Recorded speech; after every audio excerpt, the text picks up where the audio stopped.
going, Laura. The number's going up. Okay, we're good. Okay, well, nice to see a good turnout on a weeknight. And winter, you just never know. So thank you all for coming out tonight. I think you're really going to enjoy hearing Howard Vlieger speak. Can you just raise your hand, Howard, so people at least know who I'm talking about? He's front row up here. Anyway, it's just a true privilege to have someone who is on the cutting edge of GMO and glyphosate research present to us tonight. Even better is the fact that Howard was and is a farmer first. For those of you who might not know, Howard is a third-generation Iowa farmer. He has not only farmed for many decades, but he also consults with and helps other farmers, teaching them the methods of biological farming. And I'm going to have to admit to you, after I was introduced to Howard, and I heard that he was a biologic farmer, I quickly Googled what in the world that meant, because I didn't know what that meant, and I just wanted to share with you what I learned. Biological farming is an approach to food and fiber production that respects the natural processes in the farm or garden ecosystem in order to yield top quality products, provide a viable living for the producer, and sustain long-term productivity. Practitioners use ecologically sound methods of agriculture, horticulture, aquaculture, and livestock husbandry to provide food that is as nutritious and free from toxic residues as possible, and which preserves the balance found in natural ecosystems. So that's what biological farming is. And my guess is that if you're here tonight, you too would like to eat food that has been grown and raised in this fashion, which is getting harder and harder to find, unfortunately. But thanks to people like Howard, more and more people are interested in returning to organic, sustainable farming, and more people are desiring to eat food that comes from an organic, sustainable farm, which means a farm that does not use GM feed for its animals, does not grow GMO crops, and does not spray toxic pesticides such as glyphosate-containing Roundup on its crops. I was introduced to Howard last summer via email by a mutual advocacy friend of ours. We've emailed back and forth for months now about different health-related issues, and I've just learned so much from him. I haven't known him long enough, though, to figure out how he does all that he does. My guess is that Howard runs on very little sleep and a lot of adrenaline. In addition to having his own family and farm, and he has a big farm, I learned quite a bit about it tonight, so lots of work to do there. He is hired by farmers from across the U.S. to consult about how to improve the health, vitality, and sustainability of their farming operations. He also collaborates with GMO and glyphosate researchers and experts, both near and far. He has conducted his own hog study to show the differences between hogs fed GM feed and hogs that were not fed GM feed, and then comparing the two groups. He travels both nationally and internationally to share his knowledge with others. Recently, he sent me his upcoming travel itinerary, and it made my head spin, Howard, so I just don't know how you do it, but we're thankful that you do it. He's also very active online, sharing what he knows with others in that forum. So, like I said, I don't know how he does all that he does. Clearly, he's very passionate about farming in a healthful and sustainable way, and he's also passionate about exposing the dangers and adverse outcomes of both GMOs and glyphosates for humans, for animals, for crops, for soil, and for our food supply. I think it's important to share with you that Howard isn't receiving any compensation for his presentations this week. His travel expenses this week are being covered by donations, but he is not being paid for his time or his work. If you're interested in helping to cover his travel expenses, there is a donation box that I've set out there in the foyer, and any amount is appreciated and will be helpful. And any extras, if that would ever happen, that would be collected, we would put toward the further studying of GMOs and glyphosate.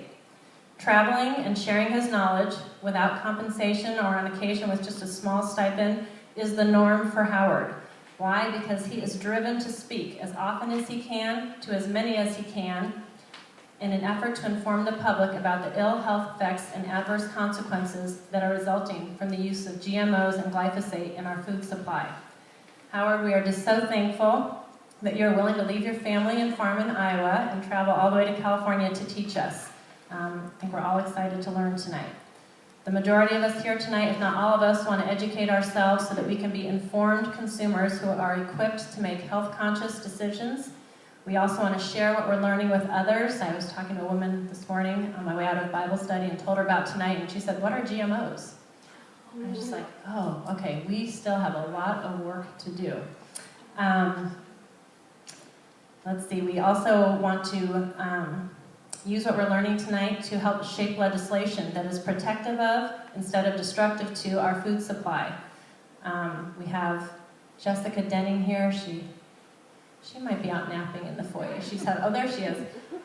She's been very active in legislation. You might remember the Label GMO bill that got narrowly defeated last year. Jessica was very active in that. So, the more we can learn here tonight, hopefully we can each be somewhat active in shaping legislation.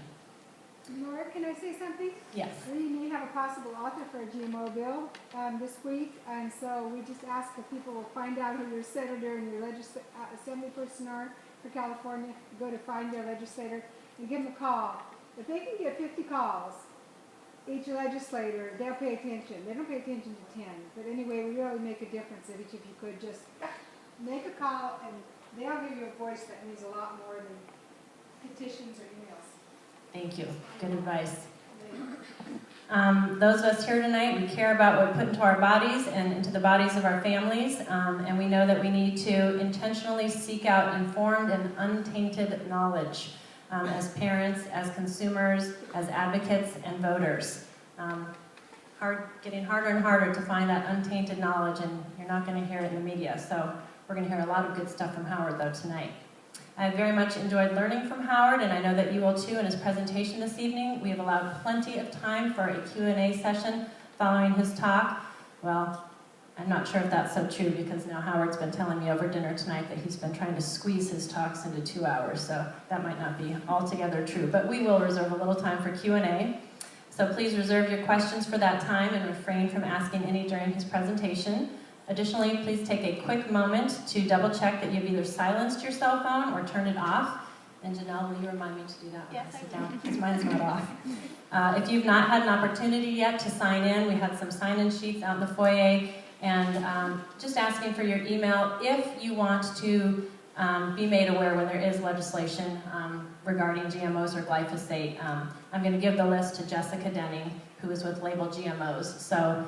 Other than that, she's not going to use the information she receives for any other purposes, but I did think that some of you here tonight might want to be put on the list and be kept informed. So if you don't and you sign in, you can go back and cross yourself off, but that's why we were doing a sign-in sheet, just so you know.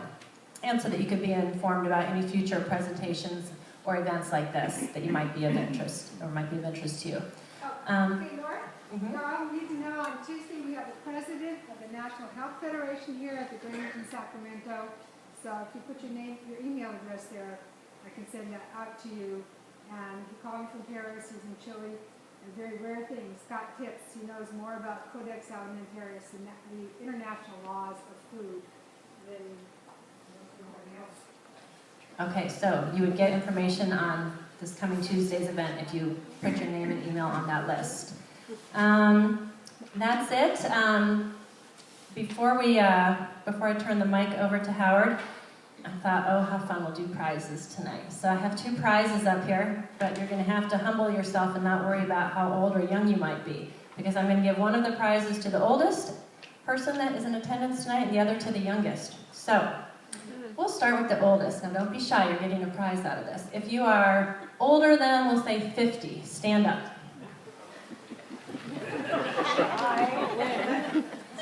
Okay, this is awesome. If you're younger than 55, have a seat. Younger than 60, have a seat. Younger than 65, have a seat. Younger than 70, have a seat.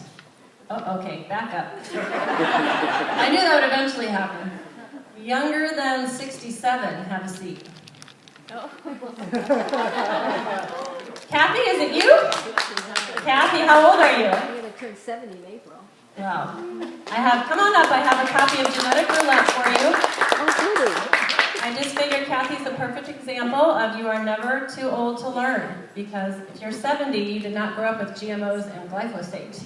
So clearly, Kathy has not given up the pursuit of knowledge and is still learning, so that's great. Now, I already feel like I know who the youngest person here is tonight, but we'll play the game. If you're less than 25, younger than 25, stand up. I knew it. Okay, we have Katie Graves right here, winner of a copy of Genetic Roulette. And that's the generation we want to be teaching. We want these young people informed, and they're the hope to change the future. So, Katie, thank you for coming out with your mom tonight. Okay, so now I'm going to turn it over to Howard here. Let's give a warm welcome to Howard.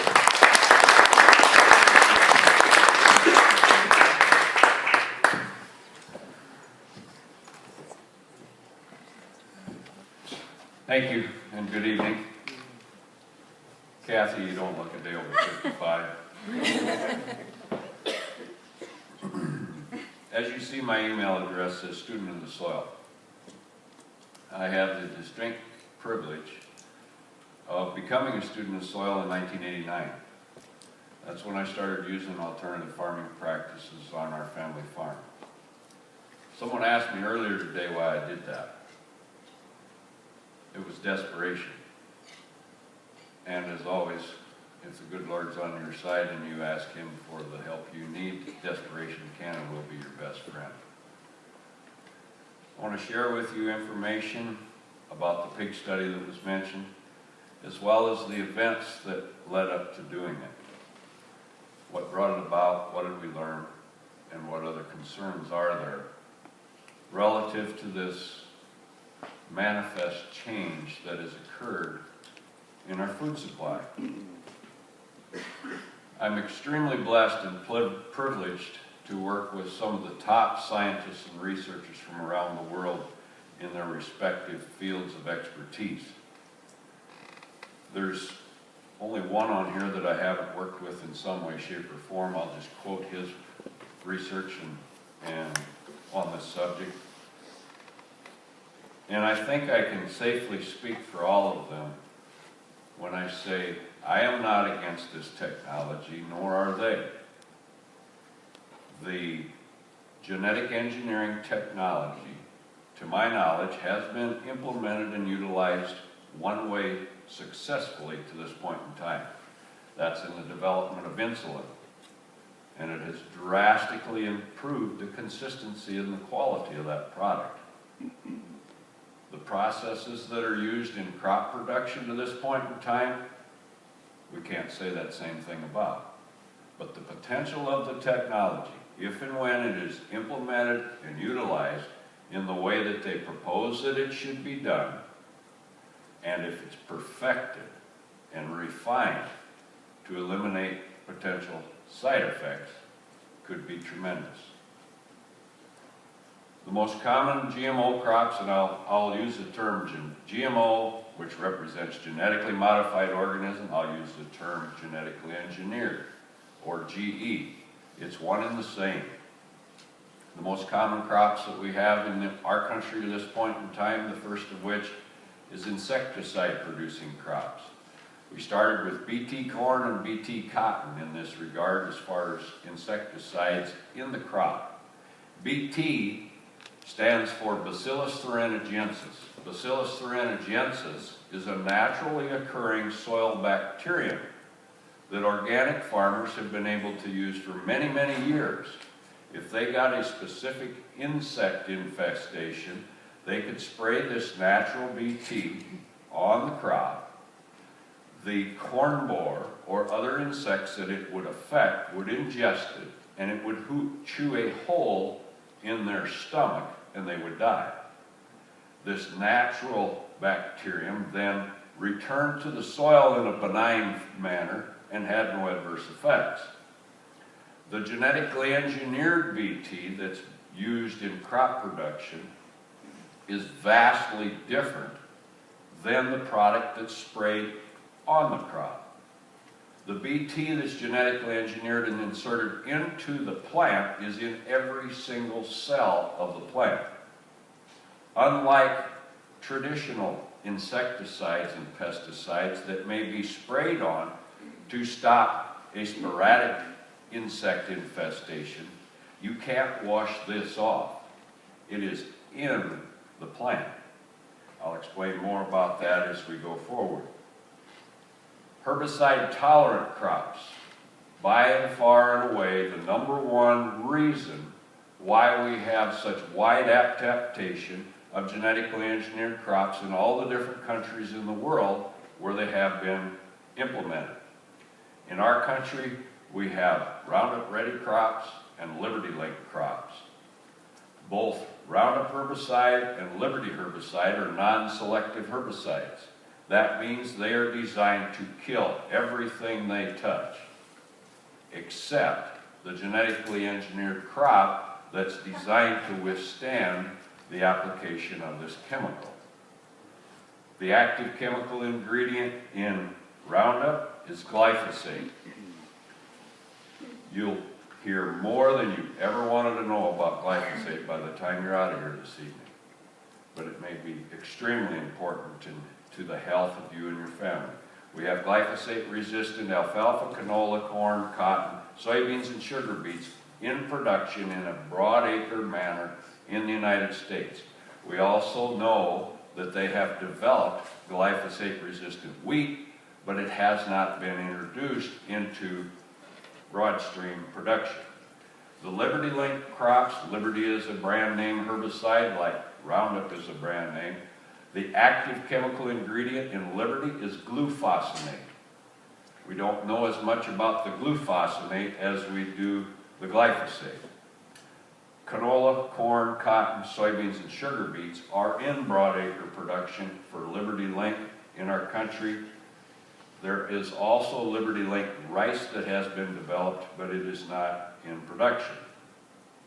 The goals of genetic engineering, we've been told from the very beginning, we need to produce more food to feed the growing population of the world.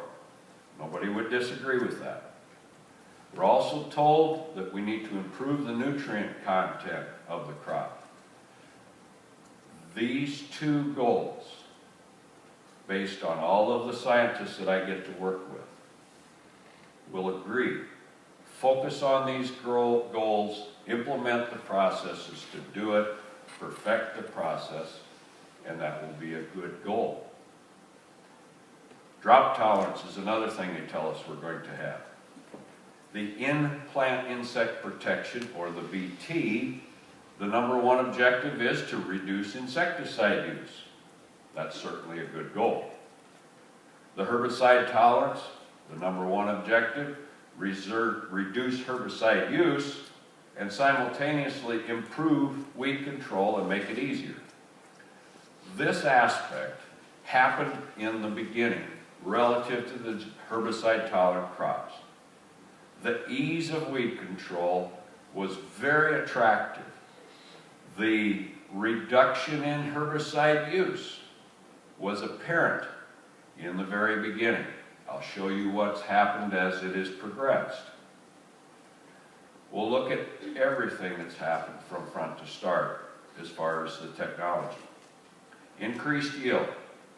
In the beginning, 1996 was the first year that we had Roundup Ready soybeans. The University of Nebraska started research testing. They put the conventional soybean and the Roundup Ready version side by side in replicated plots. They yielded less. They continued this. They had 5 years of data, multi-year replicated data, and there was a term that became to be quite commonly known to the farmers as yield drag. It was an 8 to 10% reduced yield when you compared the conventional version of the soybean to the Roundup Ready version of the soybean.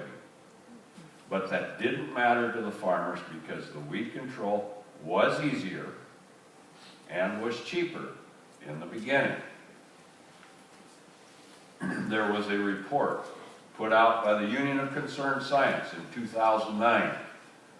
The title of the report was Failure to Yield. They looked at all of the university data that could be accumulated from 1996 going forward, and they saw that the conventional crop typically yields more than the genetically engineered crop did. The research that was conducted by the University of Nebraska in the beginning stopped about 6, 7, 8 years into the implementation of this technology. The researchers at our land-grant universities could no longer access the seed for the genetically engineered crop in order to see what was going on. The companies that held the patent on the genetically engineered seed changed the language to where they would not allow anyone to conduct research. This progressed and got worse, and then at some point in time, they wrote a letter, the 28 state entomologists wrote a letter to EPA and they said, we can't access this, we can't do our job, we can't tell if it works, we can't tell if there's side effects. They could see the development of insects that were building up resistance to the technology.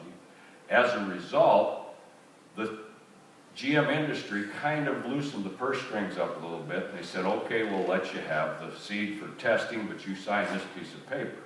Well, this piece of paper said before you could release the results of this test, you had to come back to us and get the approval for the release. Needless to say, we haven't seen any of those results, especially when they're not positive to the technology. On our farm in northwest Iowa, we were in the seed business when BT corn first came on the market. So we put in a test plot in 1997 when the seed company provided the seed. We have never and will never sign a technology agreement on genetically engineered crops. I'll point out the highlights to you. We had our old reliable favorite hybrid was 2390 and 2390 BT. 2390 was a very good, sound, all-around agronomic hybrid. The plant breeders did an excellent job of developing it. The cost of the seed was $26.18 for the conventional and $38.18 for the BT. When we harvested it, the conventional made $149.91 and the BT made $146.04.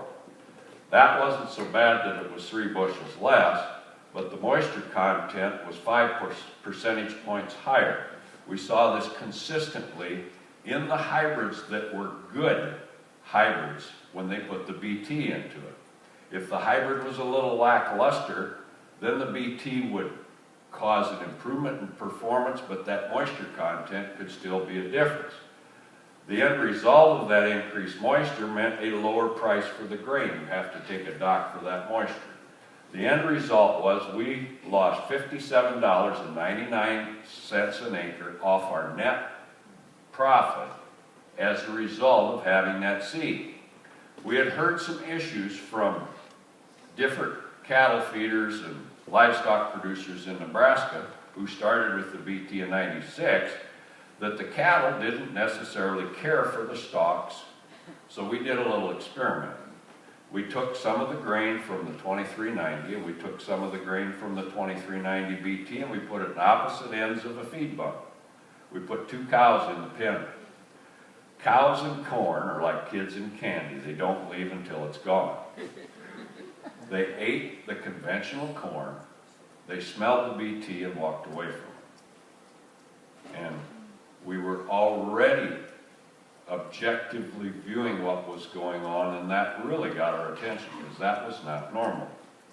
We repeated this plot the next year. We thought, well, let's see if it was a fluke. The seed cost difference that year was closer to $10 an acre. The moisture content was close to the same. The BT was a little higher, but the yield dropped off 27 bushels an acre on the BT. That was the last year we planted the genetically engineered corn on our farm. The bottom line, we lost $58.95 an acre off our gross as a result of having the BT. I want to emphasize that this was a good, sound hybrid. There were other hybrids that the seed company had that were ho-hum on some of the insect resistance characteristics you'd want in a hybrid.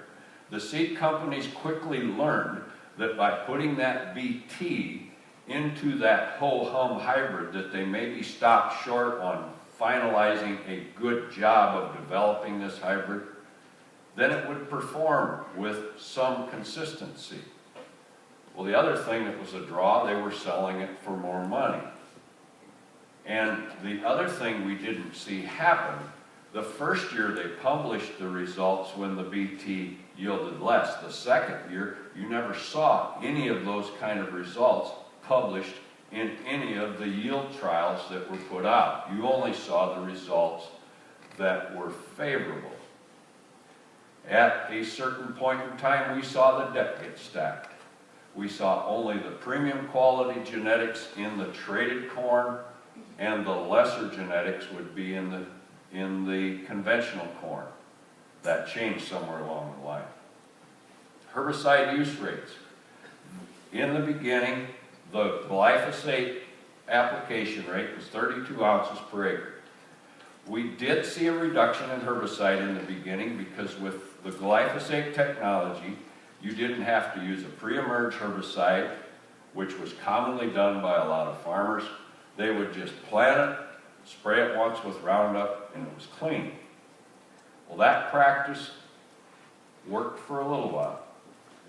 By 2010, farmers that I worked with in west central Ohio who were not using the Roundup Ready soybeans, but their neighbors were, and had continually used the glyphosate herbicide on corn and soybeans, were seeing their weeds get harder to kill.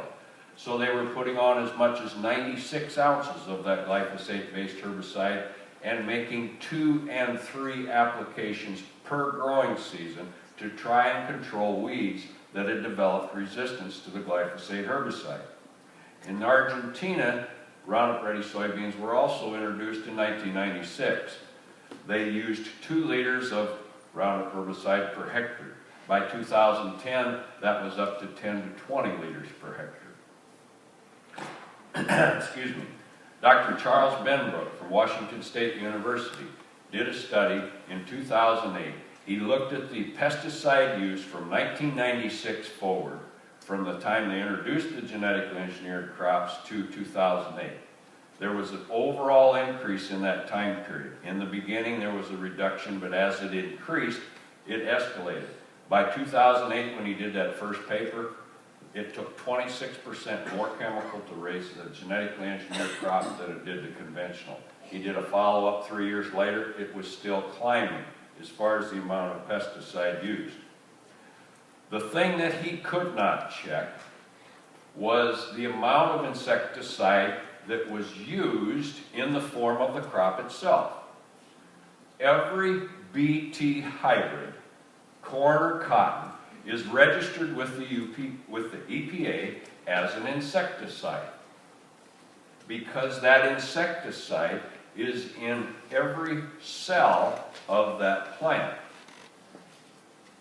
They tell us that that insecticide won't bother anything. It won't harm a mammal. Well, there was a scientific study published in Canada called the Aziz study where they found one of these BT proteins that they have developed and put in plants. In 93% of the pregnant women's blood they tested, and 80% of these pregnant women passed that BT toxin on to their babies. The other thing that they didn't tell us about, by having this BT, now in cotton it's in 90+% of the acres of cotton, and in corn it's in 80+% of the acres. By not figuring that broad spread insecticide use year after year after year after year, where before we had integrated pest management approaches, if the bugs came, you sprayed them. If you didn't need it, you didn't put it on. Well, now the devastation that's happened from this approach of BT, it has damaged a lot of beneficial insects that should be in our ecosystem. The beneficials are known as predators. The predators control other pests. I have a colleague that works with the USDA Ag Research scientist who's an entomologist. He explained this all at one field day that we were at together, and he said, our entire ecosystem is messed up. The predatory control insects that we should have, for example, the soybean aphids, have been affected adversely by the BT. Well, now farmers are spraying the soybeans for this aphid pretty well 1 and 2 times a season if they're raising the glyphosate tolerant soybean.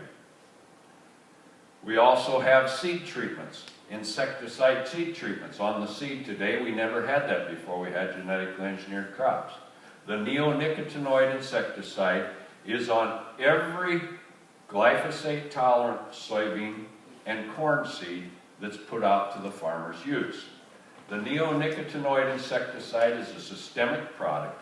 It has been banned in a number of countries in Europe because of the damage that it causes to the honeybees, contributing to the colony collapse disorder.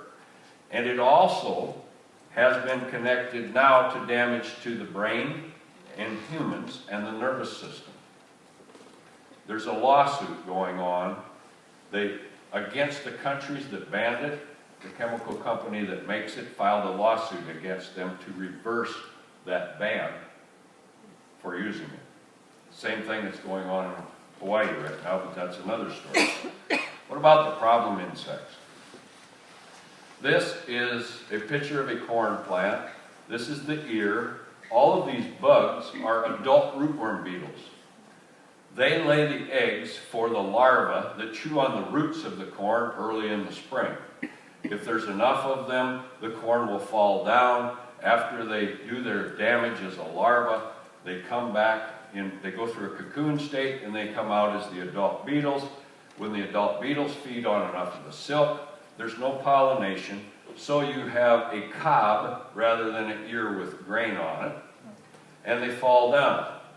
We have Bt-resistant rootworm in Iowa, Nebraska, South Dakota, Minnesota, and Illinois, all documented by the university. Before we had this, the farmers would use in-furrow insecticide when they needed it. Now, because of this shotgun approach, this resistance has accelerated, and the in-furrow insecticide that they used to use is now used at a higher rate in order to try and control the insects that increase their voracity along with this Bt approach to everything. So what's the motivation? Is it to grow more food, or is it to enhance the nutrient content of the crop? Technology fees are something that the farmer knows well. This is the royalty that's charged by the company on a bag of seed that is genetically engineered. The farmer pays this royalty on every bag every year.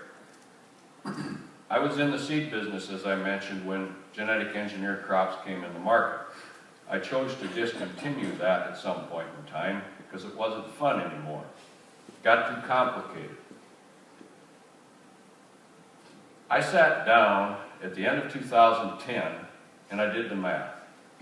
I said, the seed costs had gone way up, so I looked at all of the corn acres, all of the cotton acres, all the soybean acres, all the canola acres, and all the sugar beet acres in the United States based on USDA's reported planted acres.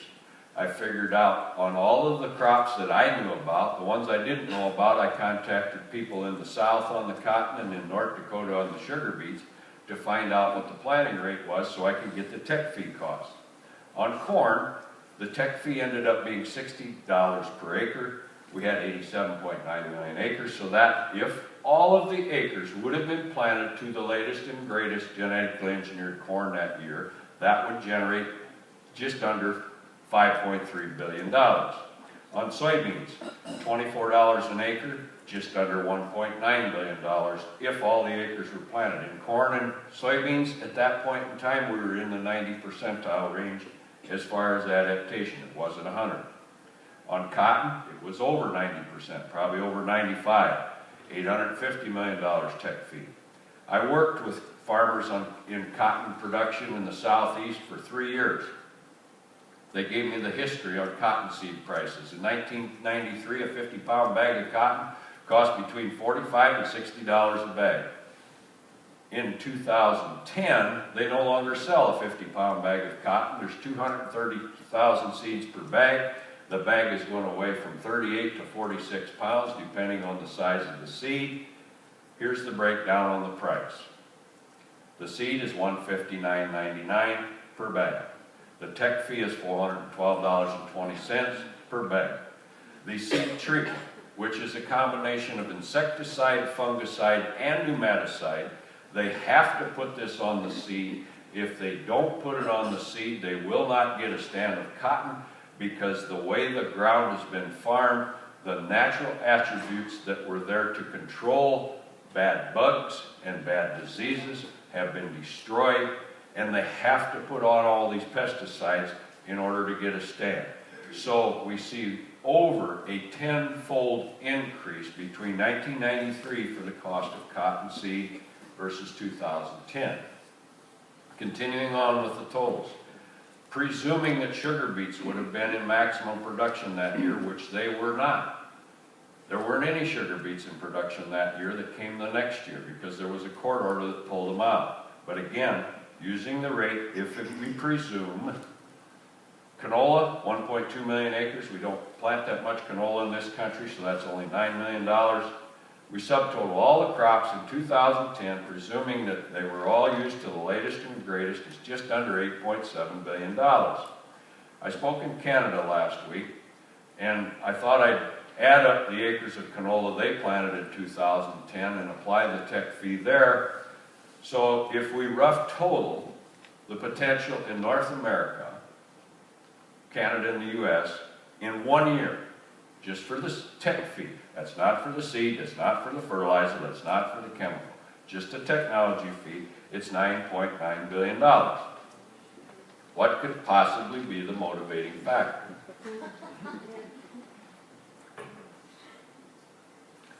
We have been told, and sadly this has been told to us by some people at our land-grant universities who know better.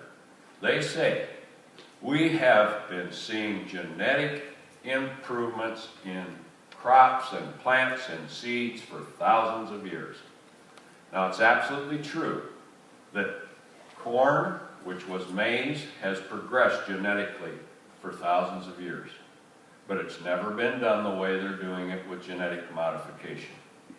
It is absolutely untrue when they try to get you to believe this is just an accelerated process of what's been going on in nature. This won't happen in nature. How does the GE process work? A foreign gene is inserted or shot into the DNA of the plant. They're taking that gene from some other species. They're crossing species. This would never occur in nature. They're forcing it into the DNA of the plant. They will use one or all of these mechanisms. They may use a virus as a promoter. Once the gene is in there, they have to kick it into gear. The cauliflower mosaic virus has been used in many different genetically engineered crops. They will use a genetically engineered antibiotic-resistant bacteria. They purposely make a bacteria resistant to antibiotics to use it as a marker so they can determine the presence of that trait within all of the DNA of the plant. They may use an agrobacterium. It's basically a cancer cell of the soil. They need an infection mechanism to get full expression of this characteristic throughout that plant.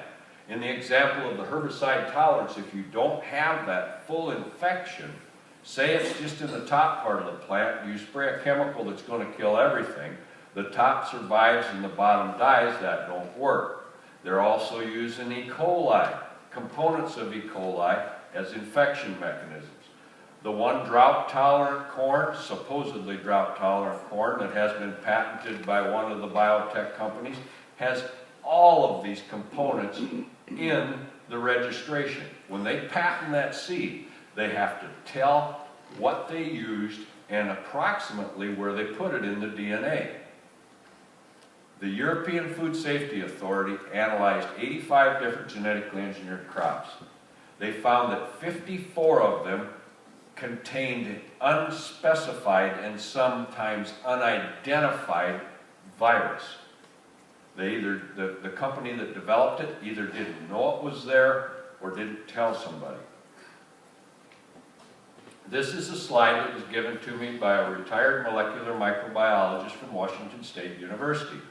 I was doing a presentation up in Washington State last September, and I made the comment that there was less than a 1 in 100,000 chance for them to insert this foreign gene in the same place in the DNA of the plant twice. She stopped me and she raised her hand, and thankfully she said, "Howard, it's not nearly that precise." She sent me this slide and she sent me this information. She said 1 in a trillion to 1 in 100 trillion is the potential of getting it in the same spot twice. Every time they do this insertion of another genetic modification in crop production, as it has been used to this point in time, there is a potential for the development of a new foreign or novel protein in the fruit of that plant. What's the effect of this on mammals? There's only 2 studies that have ever been conducted to find out. And they're both independent. I'll share information with you about both of them. But this fundamental change in crop and food production, they have never tested the effect. Right now, you and I are at the top of the chain in the mammal field. There's 5,400 different species in this experiment that we've signed on to. The experience of side effects, as I said, I have had the good fortune and the privilege of working with family farmers, crop and livestock all across the country since 1992. In 1998, we got a call from a customer in Nebraska. He had planted his first BT corn. He put it in a separate bin from his conventional corn. He ground a batch of feed for the sows that he was going to breed them. The conception rate dropped 30%. He thought, what's wrong? He had the vet come out, they did blood work, they checked the feed for mold and mycotoxins, nothing could be found. He called me. I said, we're hearing some issues with BT, don't use it again. He subsequently, a while went by, and he thought, well, I haven't pulled any corn out of that bin, and you always like to move corn so that you know the corn in the bin is good. So he ground a batch of feed out of that bin again. The second time it was BT, his conception dropped 70%. He never used the BT corn for conception rations again. We go to South Dakota, we had a different operation. Explicit record keeping. Everything was computerized. They weighed every pound of feed. They weighed all the pigs. They had the litter averages. When they had BT corn in the ration for the sows, they had 1.6 pigs less per litter, and the pigs were lighter when they were born. We go to West Central Iowa. There was a gentleman that had something called pseudopregnancies in his sows. He had a different version of BT corn. We're up to the 2000 to 2002 time frame now. We started in 98, and these problems are showing up on all the different BTs as we go forward. On the pseudopregnancies, this gentleman, the sows appeared to be bred. They went through their full gestation cycle, and upon due date, there was a sack of water, and afterbirth was all they delivered. There were no pigs. It ended up costing that gentleman his farm. He was a Farm Bureau member. Farm Bureau has a paper called The Spokesman. The one reporter came out and he did an article on this man's problem in his hogs. Within a week of that article being published, this farmer got calls from 5 farmers in the surrounding area that were all having the same problems. They were all working with their vet. They were all working with the university. They couldn't come up with a problem. But as the farmers got to comparing notes, they realized they were all using the very same BT corn in their ration for their sows. They switched off of that BT corn, and the problem went away. But the university was not able to establish any sort of connection between that BT corn and the problem.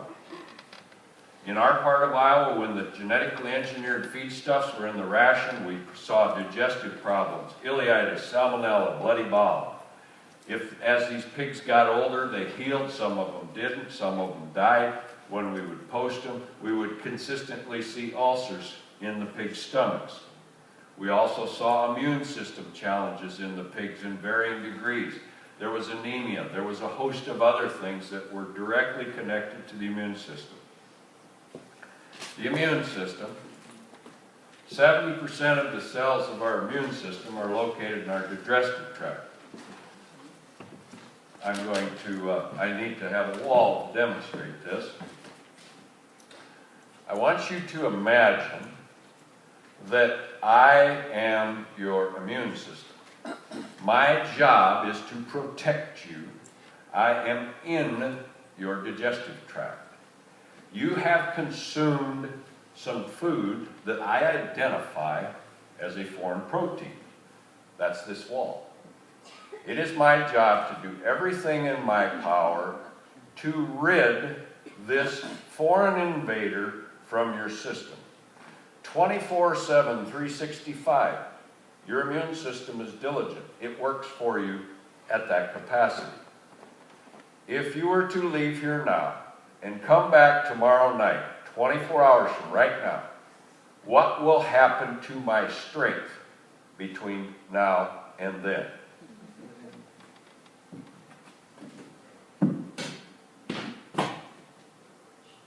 Are autoimmune diseases increasing in our country, with 75 to 80% of the food that's processed containing ingredients from genetically engineered crops that have foreign proteins?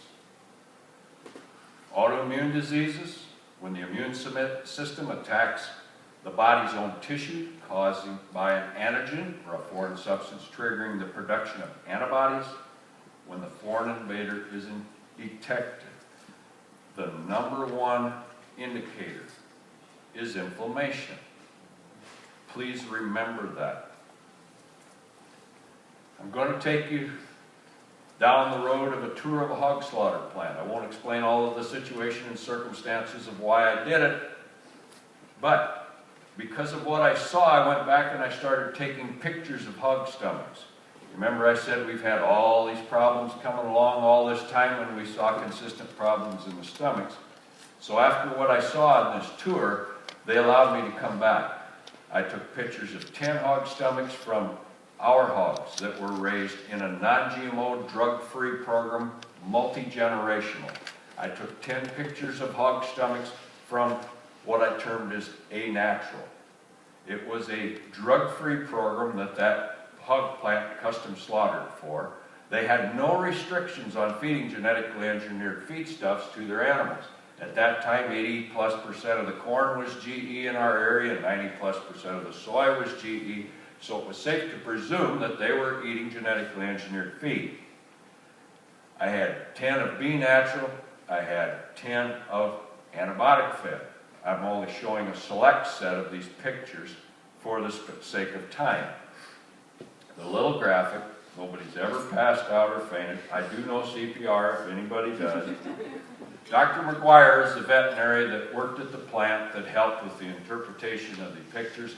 Dr. Newman is the veterinary that I had the good fortune of working for 8+ years after I graduated from high school. I worked for him part-time on and off while I was farming.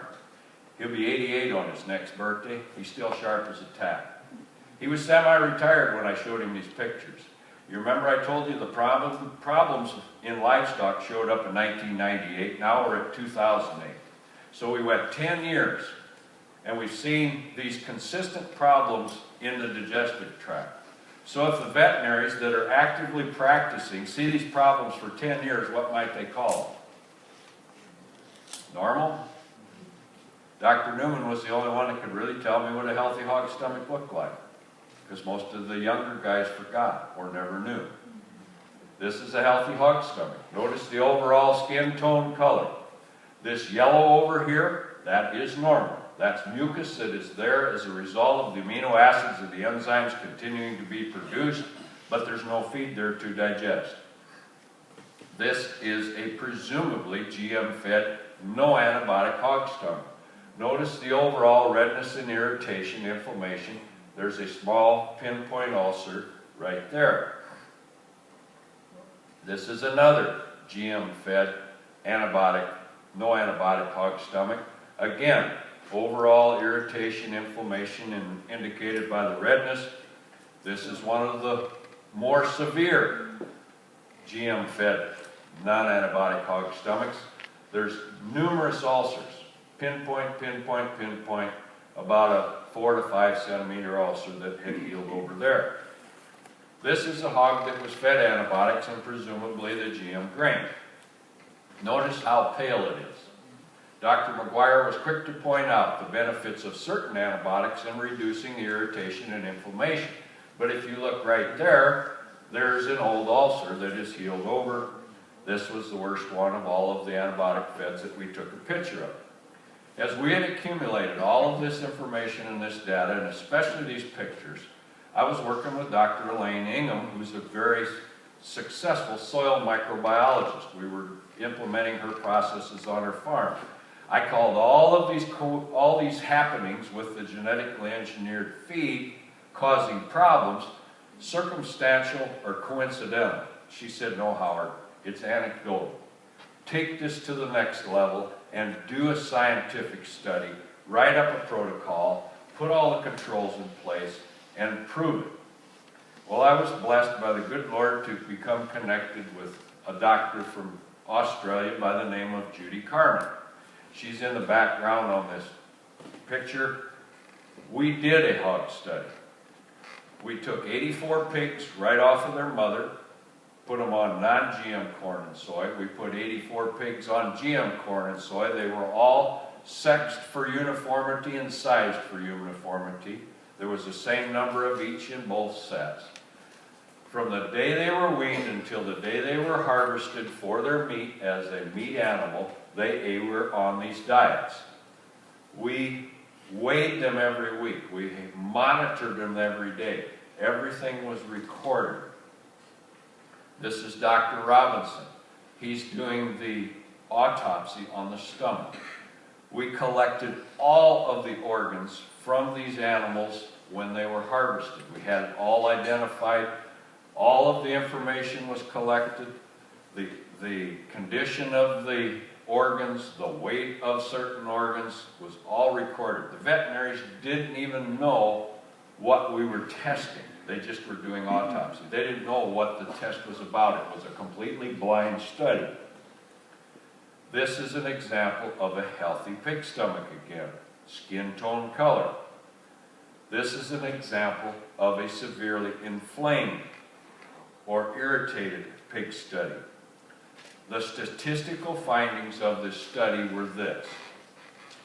The GM-fed pigs were 2.6 times more likely to have severe inflammation in their stomach.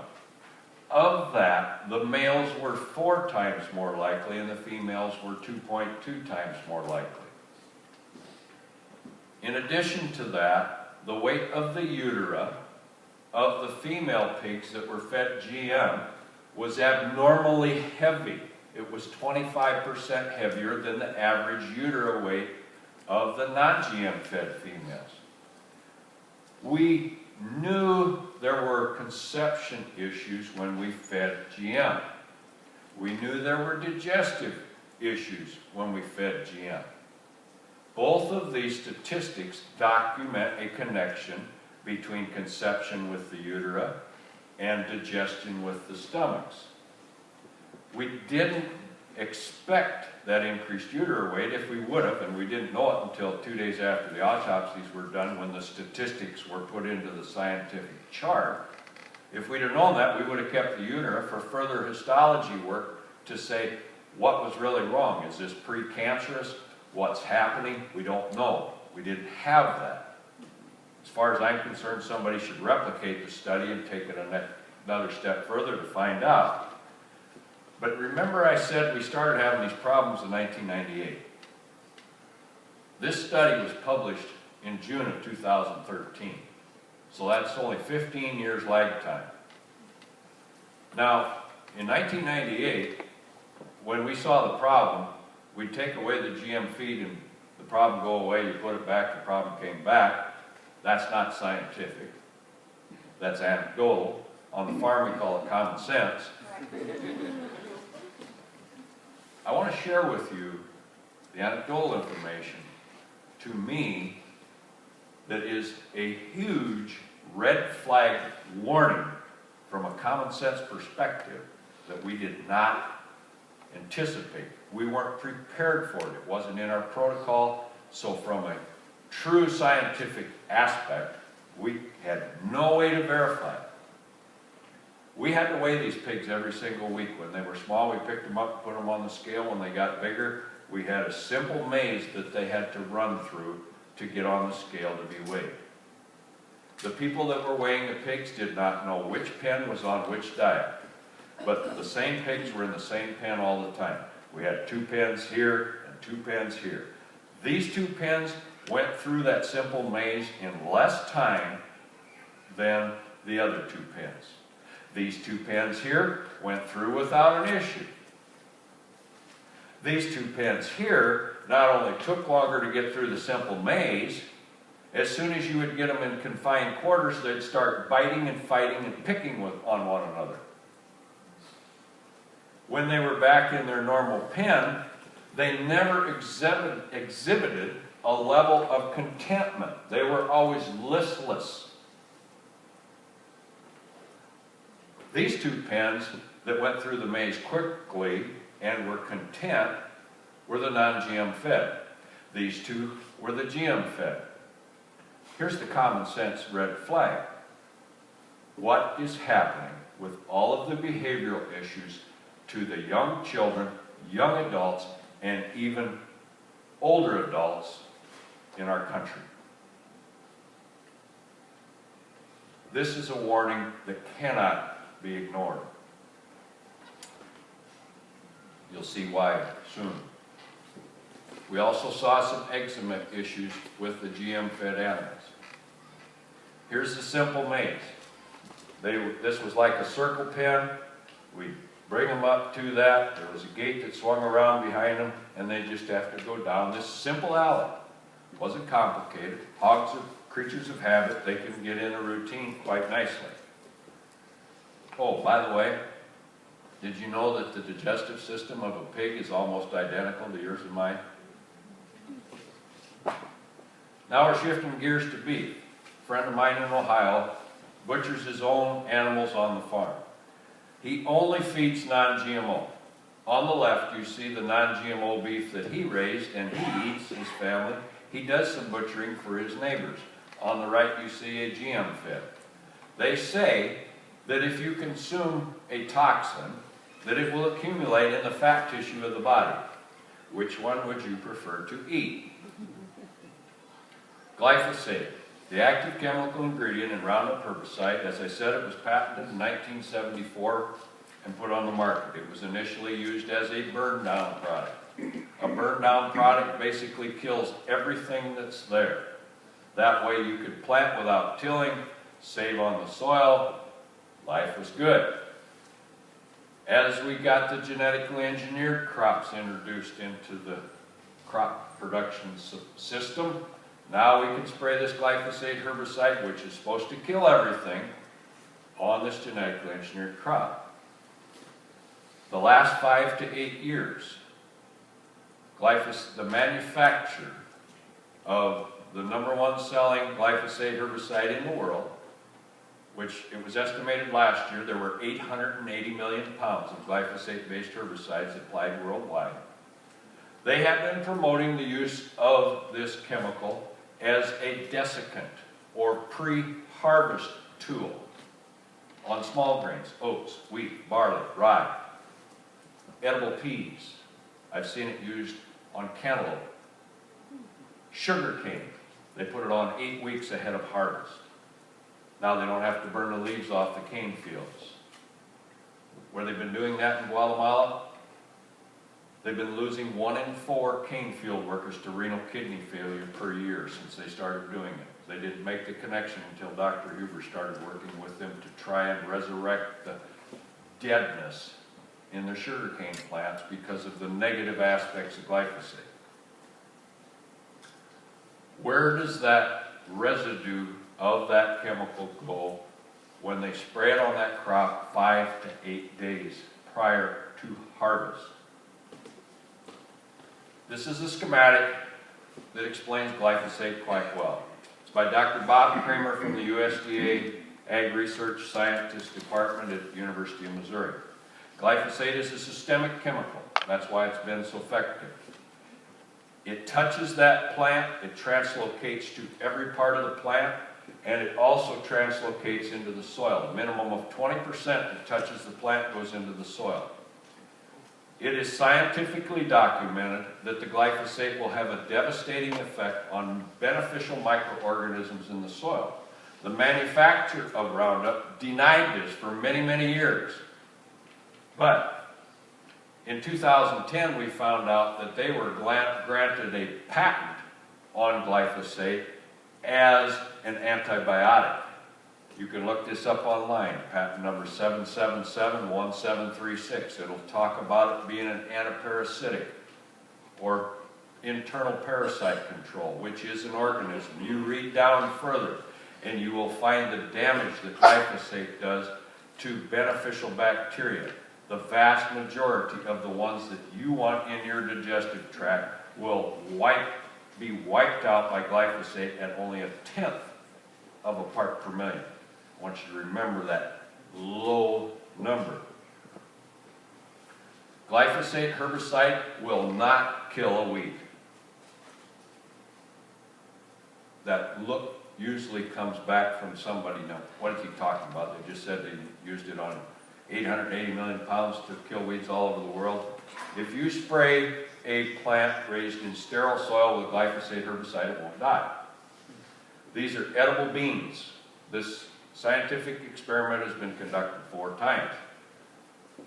This one was raised in sterile soil. There's no good bugs and there's no bad bugs in that soil. It's dead. There's no bacteria, there's no fungi. This is field soil, this is the control. You need bad organisms to cause a plant disease to kill it after it's been sprayed with glyphosate. Glyphosate just shuts down the plant's ability to grow and the plant's ability to defend itself. That's demonstrated on this side. These are corn stalks. This one, all of them, you see the sore spots on the stalks. They were all injected with anthrax. That causes stalk rot quite immediately. This one saved itself. The natural defense mechanisms in that plant walled off that infection and stopped it. That's what normally, typically would happen. Plants don't have an immune system, they have a defense mechanism. These were sprayed with glyphosate herbicide after they injected the anthrax. The natural defenses of the plant are gone. The virulence of the disease escalates. This has been scientifically documented time and time again. A partial listing of diseases that are known to increase in an environment where glyphosate is used. Everything from apples to wheat. All of these diseases increase in an environment where glyphosate is used. In wheat, you only have to use glyphosate 1 year prior to 3 years. So if you put glyphosate on one time, 3 years before you raise wheat, you have a high potential of having these diseases. The plant diseases cause the development of mold and mycotoxins in the plant. This is a picture of cornfields in Iowa in 2010. This picture was taken in the end of August by Amy Bandian, outstanding crop scout in southeast Iowa. If you drive through Iowa and the bulk of the fields are brown like this, what would you call that corn? A lot of people say dead. That would be appropriate. It's not true in this case, but that's what's happened to the corn that has been sprayed with glyphosate. The disease has gotten ahead of it. The majority of the corn, if it looks like that in a specific region, you might even call that normal. But this is what corn is supposed to look like in the end of August. It's not supposed to turn brown to the end of October. It's supposed to stay green until it's mature. Because of that continuing hammering of the good organisms in the soil and the promotion of the bad organisms, these diseases increase. The farmers can't put on enough fungicide to keep that crop healthy. There's even bacterial infections now that are causing the crop to die prematurely and are devastating in a year that you get the right weather. You can't stop it. A bacterial infection, and you can't put an antibiotic on a corn crop. It's not allowed. To date, there are 24 plus weeds, quote unquote, resistant to glyphosate worldwide. This is one of them in the US, the amaranth pigweed. This picture is taken in southwest Georgia. That weed used to be 3 foot tall and have 100,000 seeds on it when it was full grown. Now it gets 10 to 12 feet tall and can have 400,000 to 500,000 seeds on it. When it's 2 inches tall, you can put 2 gallons of Roundup straight on it, you can't kill it. When it's 4 inches tall, it grows 3 to 4 inches a day. You can put 8 chemicals in the sprayer and you can't touch it. They're talking about bringing 2,4-D tolerant corn on the market in addition to the glyphosate tolerance.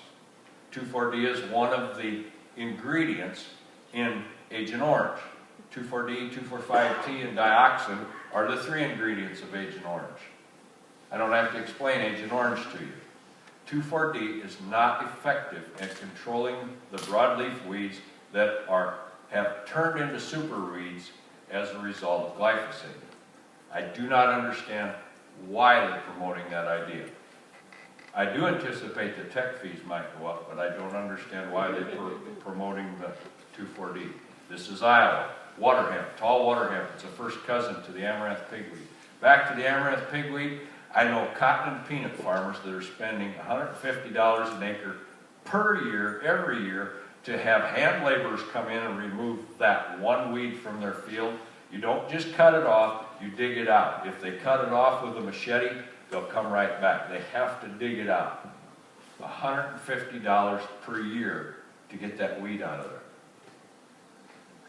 This is water hemp, gets 8-10 feet tall.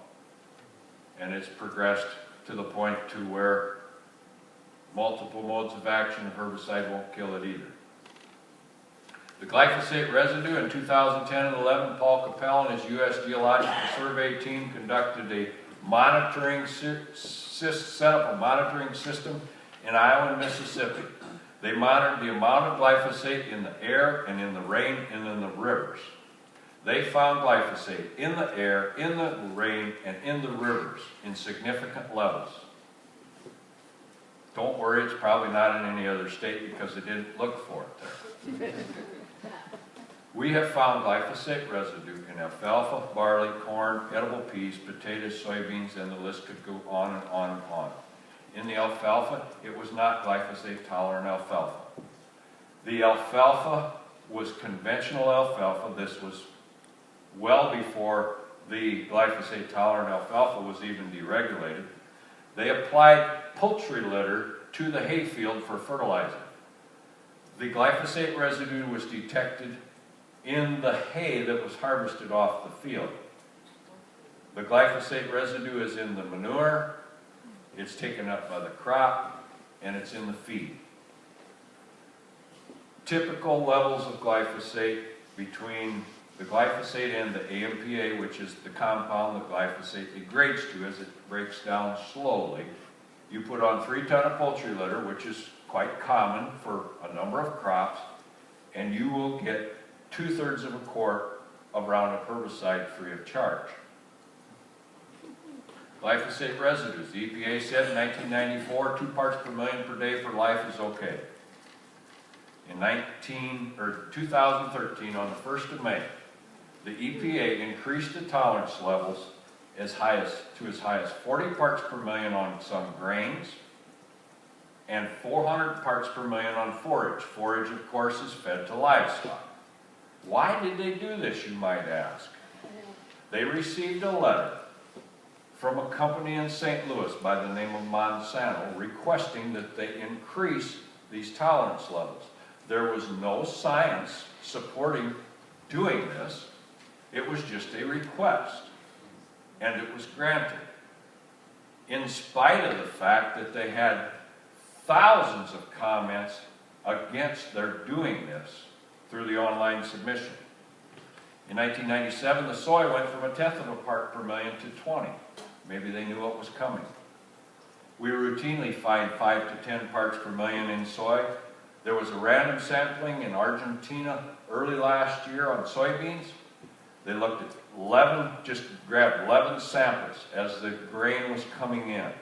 7 of the 11 had higher than 20 parts per million, which is the worldwide standard of tolerance. Some of them were up to 90 parts per million in the soybeans. Seralini, the French scientist, has conducted extensive research on the toxicity of glyphosate. At a 1/2 part per million, you have complete infertility, killing both the sperm and the egg. At 2/10 of a part per million, you can begin to see endocrine disruption. Endocrine disruption to a fetus in the womb spells birth defects. Endocrine disruption to an adult. Cells are constantly dying and rejuvenating in our body every day. What happens when you get abnormal cells? Cancer, caused by endocrine disruptors. Dr. Andreas Carrasco did a study.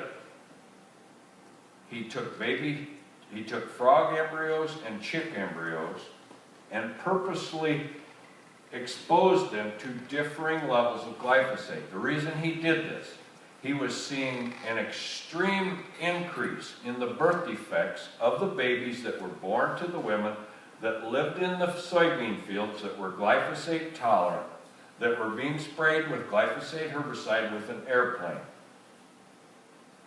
2.03 parts per million was all it took to cause craniofacial disorders, cleft palates, and a host of other birth defects, one of which you see here, the ruptured purpura.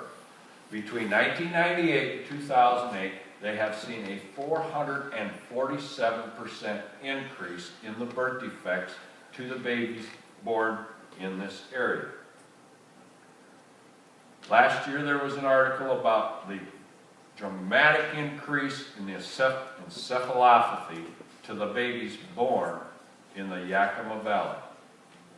If you do some research, you will find the only herbicide that has been allowed for weed control in the Yakima River Valley Basin over the last 15 years is glyphosate herbicide.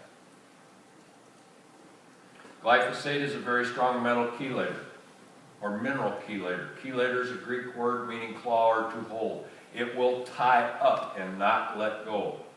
It chelates calcium, which could affect teeth and bones. It chelates iron, which could affect the blood. Manganese and zinc, which affects the liver and the kidney. Copper and magnesium, which affects the brain. The deterioration of the brain causes Parkinson's, dementia, and Alzheimer's. Are we seeing an increase? This is a picture of a stillborn calf. Dr. Art Dunham in northeast Iowa, an area where they have consistently seen extremely high levels of manganese in the soil. They had to be careful never to add manganese to a diet for their animals. If they did, they would have manganese toxicity. Dr. Dunham in 2004 started to see some very strange things happening to the livestock in that area. By then, the glyphosate-tolerant crops had been in production 8+ years. The animal would be healthy in the morning and dead at night. He'd do a liver analysis. Take a sample of that liver, send it to Iowa State University, have a complete mineral analysis conducted. The manganese levels were not 20% of what they should have been for normal. If you don't have the manganese in the liver, it cannot expel the toxins from the body, and you just toxic co-infection. You don't have warning signs, it's over with in livestock. Dr. Nancy Swanson is a physicist from Washington State University, retired from the university and retired from the military. She experienced some personal health issues which she reversed as a result of purging her diet of different ingredients. Well, these ingredients just happen to be all different forms of food from genetically engineered crops. So this got her interest piqued. And she looked at the introduction of genetically engineered crops in 1996 and how it had escalated. And then she started looking at the numbers of the CDC on various diseases. I won't show them all to you. There is a summary. You can go online, the Moms Across America website. You can download this whole thing if you want to. The full report is there. I'll show you some of the ailments. Glyphosate use and autism. In 1990, here is the glyphosate use in our country and how it increases. In 1996 is where the glyphosate-tolerant crops were introduced. Now, this does not prove cause and effect. Absolutely no way, shape, or form. I had somebody tell me at one of the meetings the other night, he said, well, you could say the same thing about cell phone use. I said, yes, that's true. But there's something called the Samsel-Senef paper that was published on the damaging effects of glyphosate. And it affects the T450 enzyme that can trigger a host of different diseases in mammals. The autism epidemic, and we all know there's more than just chemical that can cause this. In 2007, Dr. Senef, 1 in 150. By 2009, 1 in 100. By 2013, 1 in 50. At the current trend, by 2020, will be 1 in 2 in our country if something doesn't change. Glyphosate and diabetes. The trend line is the green line, starting in 1980. Here's where we should be in 2010. The purple is the glyphosate applied to corn and soy. The red is the percentage of glyphosate-tolerant corn and soy. 98+% coefficiency relation factor. That is not cause and effect. But anytime you get any numbers on any disease that's over 90%, it should be sending up every red flag you can imagine for the CDC to be investigating it aggressively. Thyroid cancer, green line, trend line, 1975, 1996, we introduced glyphosate-tolerant crops. Another 98.76% correlation factor. Seralini, I mentioned, was a French scientist that did a lot of work on glyphosate toxicity. He has taken a lot of ridicule as a result of that, as all scientists do and all people do involved with research that sheds a negative light on the ill effects of genetically engineered crops. Monsanto did a study on NK603, which is Roundup Ready corn. Their study lasted 3 months or 90 days. Their study showed that there were 2 significant indicators in the blood readings of the liver and the kidney of their rats that there was just reason for concern relative to the safety of the NK603 corn. They said everything was fine. They showed the regulatory people about it, and it was approved. Seralini basically replicated their study, but expanded on it. He used the exact same rat they did, the Sprague Dawley rat. He had the same number of rats, 10 female and 10 male per group. But he fed the rats in his study for 24 months, not 3. At 4 to 7 months, tumors started to develop in the GM-fed. There was only 10% corn, by the way, 10% of the GM corn in their diet. There was also groups of rats that had the glyphosate below legal levels that could be in our drinking water, or Roundup. He used Roundup, not glyphosate. They developed tumors. The males died, 50% of the males died quicker, 70% of the females died prematurely. The lifetime of a rat is, in essence, 24 months. It's equivalent of about 80 years in a human. He was criticized for using the Sprague Dawley rat. It was the same rat Monsanto used. They said, well, that rat's prone to develop tumors. That's true. That rat has the same likelihood of developing a tumor as you and I do. So it's the ideal rat for that study. He was not doing a cancer study. He didn't anticipate to find all of these tumors, or he would have had more rats, because an accurate cancer study, you need 50 rats, not 20. These are some of the tumors that the rats developed. Mayhem broke loose, and the fury of the whole industry fell upon him when this was published in October of 2012. And the noise continued and continued and continued. This past year, the journal that published this study retracted it. In essence, in Science, they said it didn't happen. Now, there's 3 reasons for retracting the study: falsifying, fraud, and sensationalism. Well, then none of them, the editor admitted that none of the reasons for retraction were in place when they retracted the study. There's only one event that we can determine might have had an influence on this. The journal, in 2012, I said, of October, this was published. Later, that journal established a new position at their scientific journal. They put somebody over, specifically over all research that came in relative to biotech crops. That gentleman's last name is Goodman. He used to work for Monsanto. Shortly after he started working there, this study was retracted. Don't know if there's a correlation there or not. We're going to Germany. Botulism. Dr. Monica Kruger is a veterinary pathologist at Leipzig University until March 31. Then her position has been terminated because she has published so many good studies that document the damage of glyphosate to the beneficial organisms in the digestive tract of mammals, whether it's chickens or cattle. In this case, it's cattle. 3 beneficial organisms are killed in the rumen of the cow by the glyphosate residue at 1/10 of a part per million. Remember that effect in patent number 7771736, 1/10 of a part per million? Remember the 40 parts per million tolerance in some of the grain? Chronic botulism. Toxic co-infection. It can be acute or it can be chronic.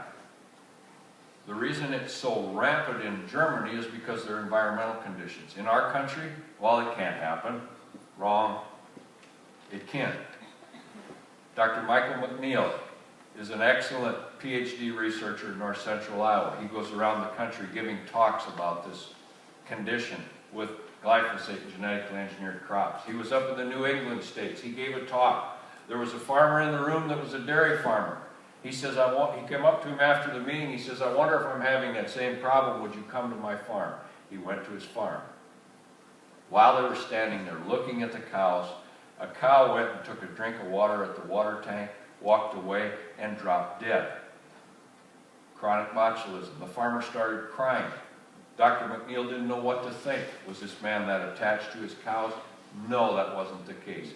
This man's grandson was in the hospital. His health was failing fast, and there was nothing they could do. The doctors were not able to sustain him in any way, shape, or form. Dr. McNeil asked him about the symptoms that the child had. He explained it to him. Dr. McNeil worked at Fort Detrick at Beltsville, Maryland on the biohazards and the infectious diseases. He recognized it was botulism. He told that man, you get to the hospital as quick as you can, test that child for botulism and treat him. Thankfully, they got the right probiotic into the child, and he lived. I have a friend in Denmark who has documented glyphosate residue in his pigs and birth defects. His neighbor has dairy cattle. They know they have glyphosate residue in the feedstuffs. The neighbor can no longer get milkers to come in and milk the cows because the milkers all know if they go milk at this guy's place, they're going to get sick and they won't feel well. This thing is spreading all over the country. In our country, 10 to 20% of the babies that succumb to sudden infant death syndrome test positive for the CBOT organism. Dr. Huber sent a letter to Secretary of Agriculture Vilsack in 2011 in January about a new organism that had been identified by a veterinary pathologist in the United States. This new organism, which we now refer to as an abortogenic agent, caused spontaneous abortions. We know it has caused abortions in beef and dairy cattle, hogs, horses, chickens, sheep, goats. It'll kill a fertilized chick embryo in 24 to 48 hours. We also know that it has been present in miscarriages with women. The letter was twofold. First, it was, we need help. We have this problem. We don't have the means, the manpower, and the equipment to properly identify it. USDA had all of that. We wanted help. The other was, do not deregulate Roundup Ready alfalfa and Roundup Ready sugar beets. At that time, they were on hold because of the court action. We have so much damage because of glyphosate, and this new organism, it's proliferating in an environment where the glyphosate feedstuffs are mainstream. In the conventional operations, it wasn't a problem. They didn't listen. They deregulated the Roundup Ready alfalfa and the Roundup Ready sugar beets. Shortly after Dr. Huber had sent this letter, someone leaked it.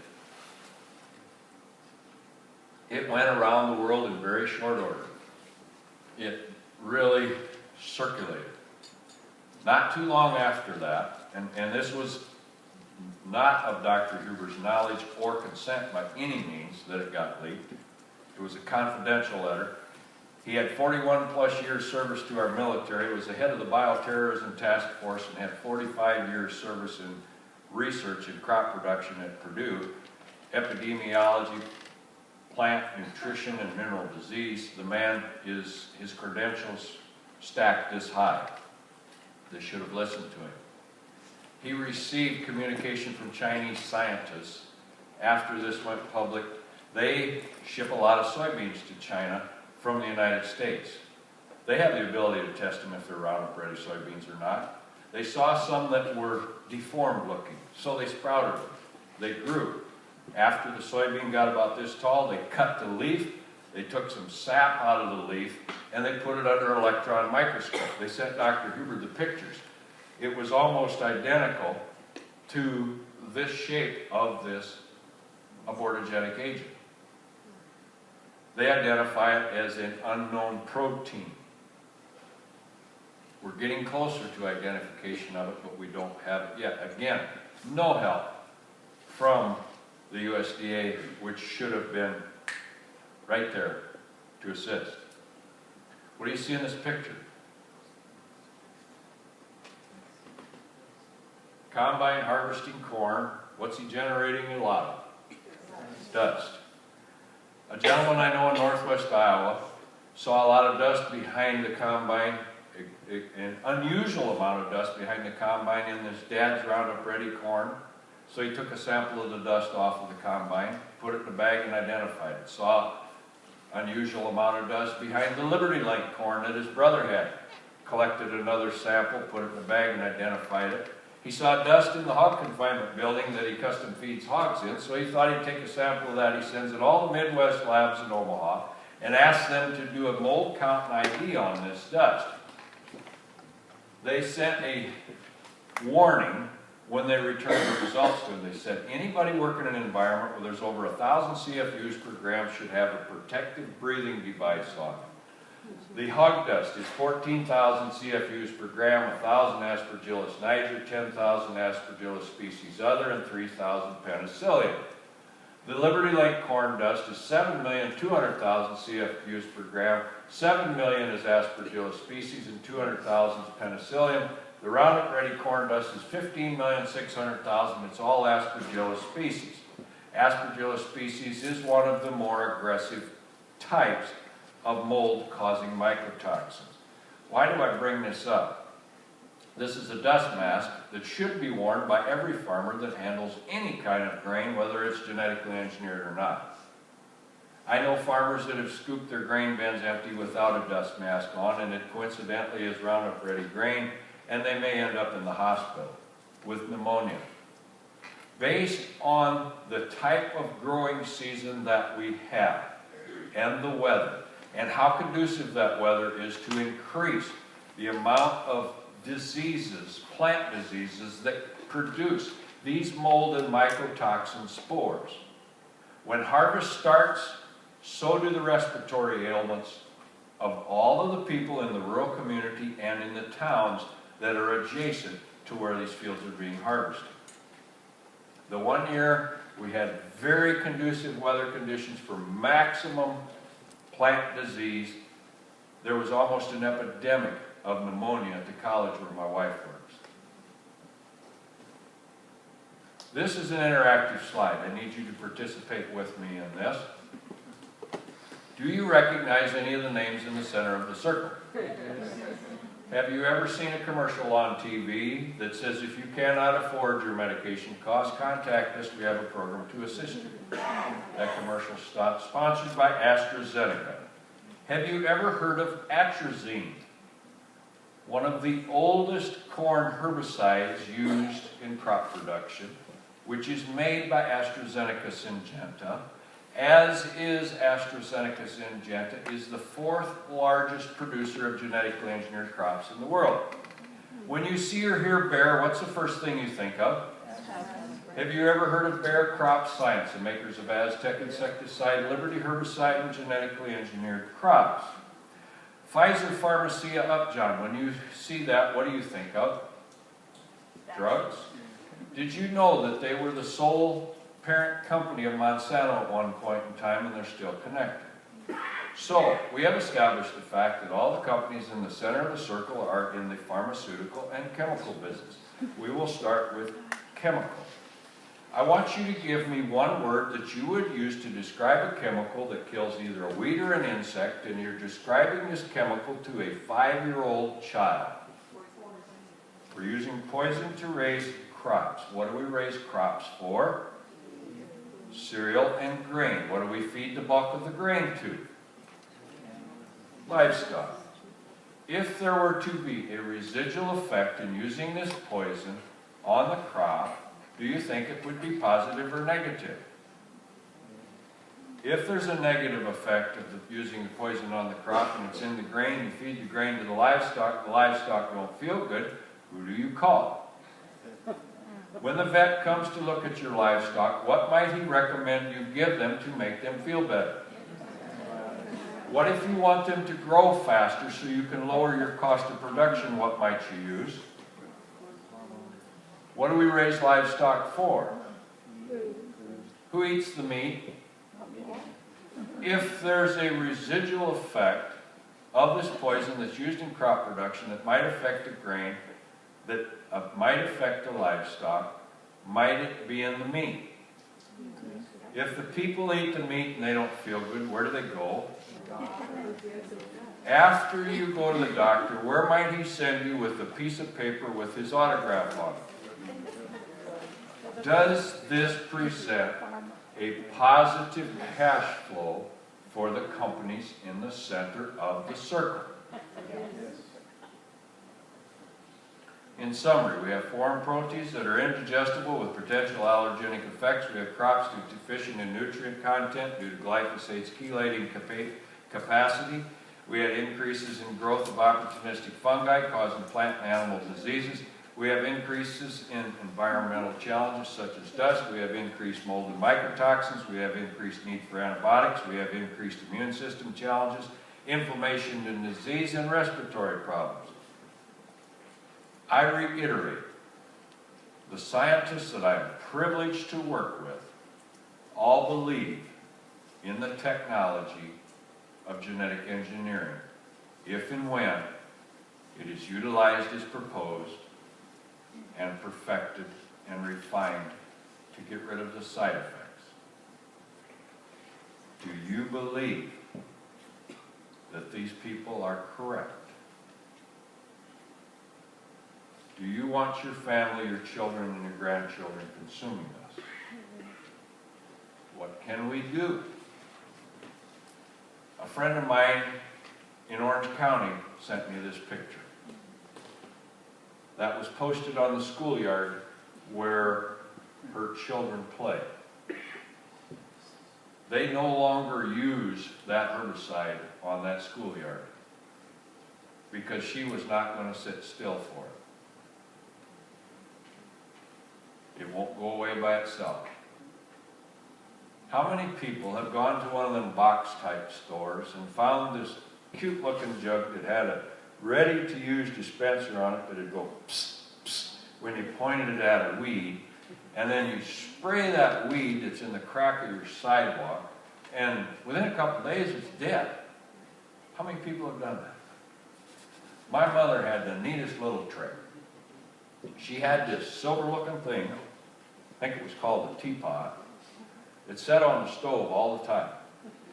She'd fill it up with water, turn the burner on high, and wait till it whistled. Then she'd pick it up, she'd walk outside, and she'd pour that boiling hot water on all them weeds.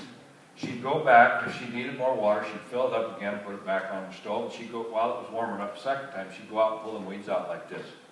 That's all it took to pull them out. Now, it's not, as far as, and I don't have a degree, but as far as I can tell, that boiling water does not have an adverse effect when it rains and it runs down into our water supply like that herbicide from that box store would do. One step in the right direction.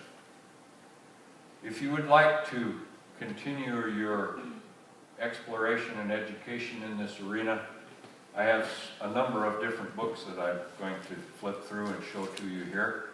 This one, I think, is an excellent overview of the whole approach. It's very well referenced. Privileged to communicate with the author on occasion. Seeds of Destruction.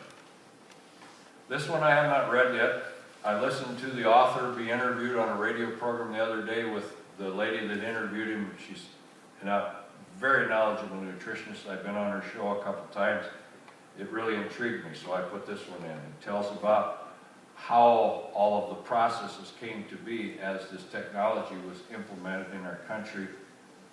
Don't feel all warm and fuzzy about the FDA looking out for your best interests. This one is mandatory reading before having a child, in my opinion. It's by Theo Colburn. It's entitled Our Stolen Future. It talks about the endocrine disrupting capabilities of a synthetic chemical. It focuses on DDT, PCBs, dioxin. I received this book, my first copy, from Dr. Huber. He and I were in Canada in 2011 in December at a nutrition seminar. We both were speaking at that seminar. He had just returned from a tour of 7 countries in the European Union. He was given this book by a friend of mine in the UK that I've only communicated with by email. He said, you need to read this. I read the first 4 chapters on the plane on the way home from Canada. When I got home, I called Dr. Huber. He was driving home from the airport to his home in Idaho. I said, if I'm interpreting this right, glyphosate's going to make DDT look like mouthwash. He said, I would completely agree. As far as an endocrine disruptor and the broad-scale use of this chemical, estimated 880 million pounds worldwide last year. Another book, very interesting perspective, Dr. Art Dunham's daughter, Leah Dunham, shows how production agriculture went down the road that it has taken. The divergence between big business in ag and sustainability. This one by Robin O'Brien, The Unhealthy Truth, which was initiated in a moment of fear. Feeding her child breakfast on Saturday morning and a food allergy causing an anaphylactic shock issue. Why do we have such a dramatic increase in food allergies, in autism, in asthma, in ADHD? What is going wrong? The TPP. There's lots of interpretation about this secretive agreement that is being negotiated by the man in the Oval Office is pushing for it hard and fast, and he has some other allies in the congressional arena. There's many different things that could happen, but the most concerning thing to me about the whole thing is if they put this through based on what I've seen, we are handing away, completely handing over the sovereignty and the ability to govern our country as we see fit to a multinational tribunal court. Every elected official in Washington, D.C. should have their ears burning to say, we don't want this. I call mine every day I'm home. I'm still arguing with them, and I'm going to keep calling. Like to end this on a bit of a higher note. I dump a lot of heavy information on you, so we got to pick things up before you go. This picture was sent by Gilbert Hostetler. He put conventional ears of corn in a bag in the warehouse, and he had triple stack GMO right next to it. This is exactly what he found one day. A friend of mine in Ohio did a similar experiment. He put a triple stack ear of corn on a tree, GMO, and he put a conventional ear. Guess which one is the conventional? He took this picture 9 months after he put those ears of corn on the tree. Now I have a very simple question. What do the mice and the squirrels know that the scientists don't? What about the alternative? We have to raise food to feed the growing population of the world. 2012, we had the worst drought in the Midwest since '88. On this side of the fence, we have a non-GMO, biologically produced soybean field in Nebraska. On this side of the fence, we have a glyphosate-tolerant soybean field. You'll notice there's one row here that's green. We presume that when they sprayed the second pass of glyphosate herbicide, they missed that one row. This is in Iowa. This is a gravel road separating these two fields. This is corn in a field that has been on genetically engineered crops and sprayed with glyphosate for at least the last 10 years, if not 15. On this side of the road, biological crop production, non-GMO crops forever. Never been a GMO crop on that farm. This was appraised at 28 bushels per acre and chopped for silage because it wasn't worth harvesting. Then the silage was fed to livestock. This was harvested for its grain. If you go across the fence on the other side of this field, there was another GMO triple stack field of corn that was appraised at 27 bushels per acre and chopped for silage.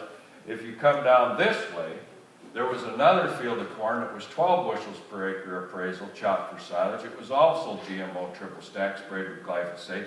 The man that had 12 bushel corn, you go down the road 3/4 of a mile and jump over the highway, he had a field at 8 bushels per acre in the drought.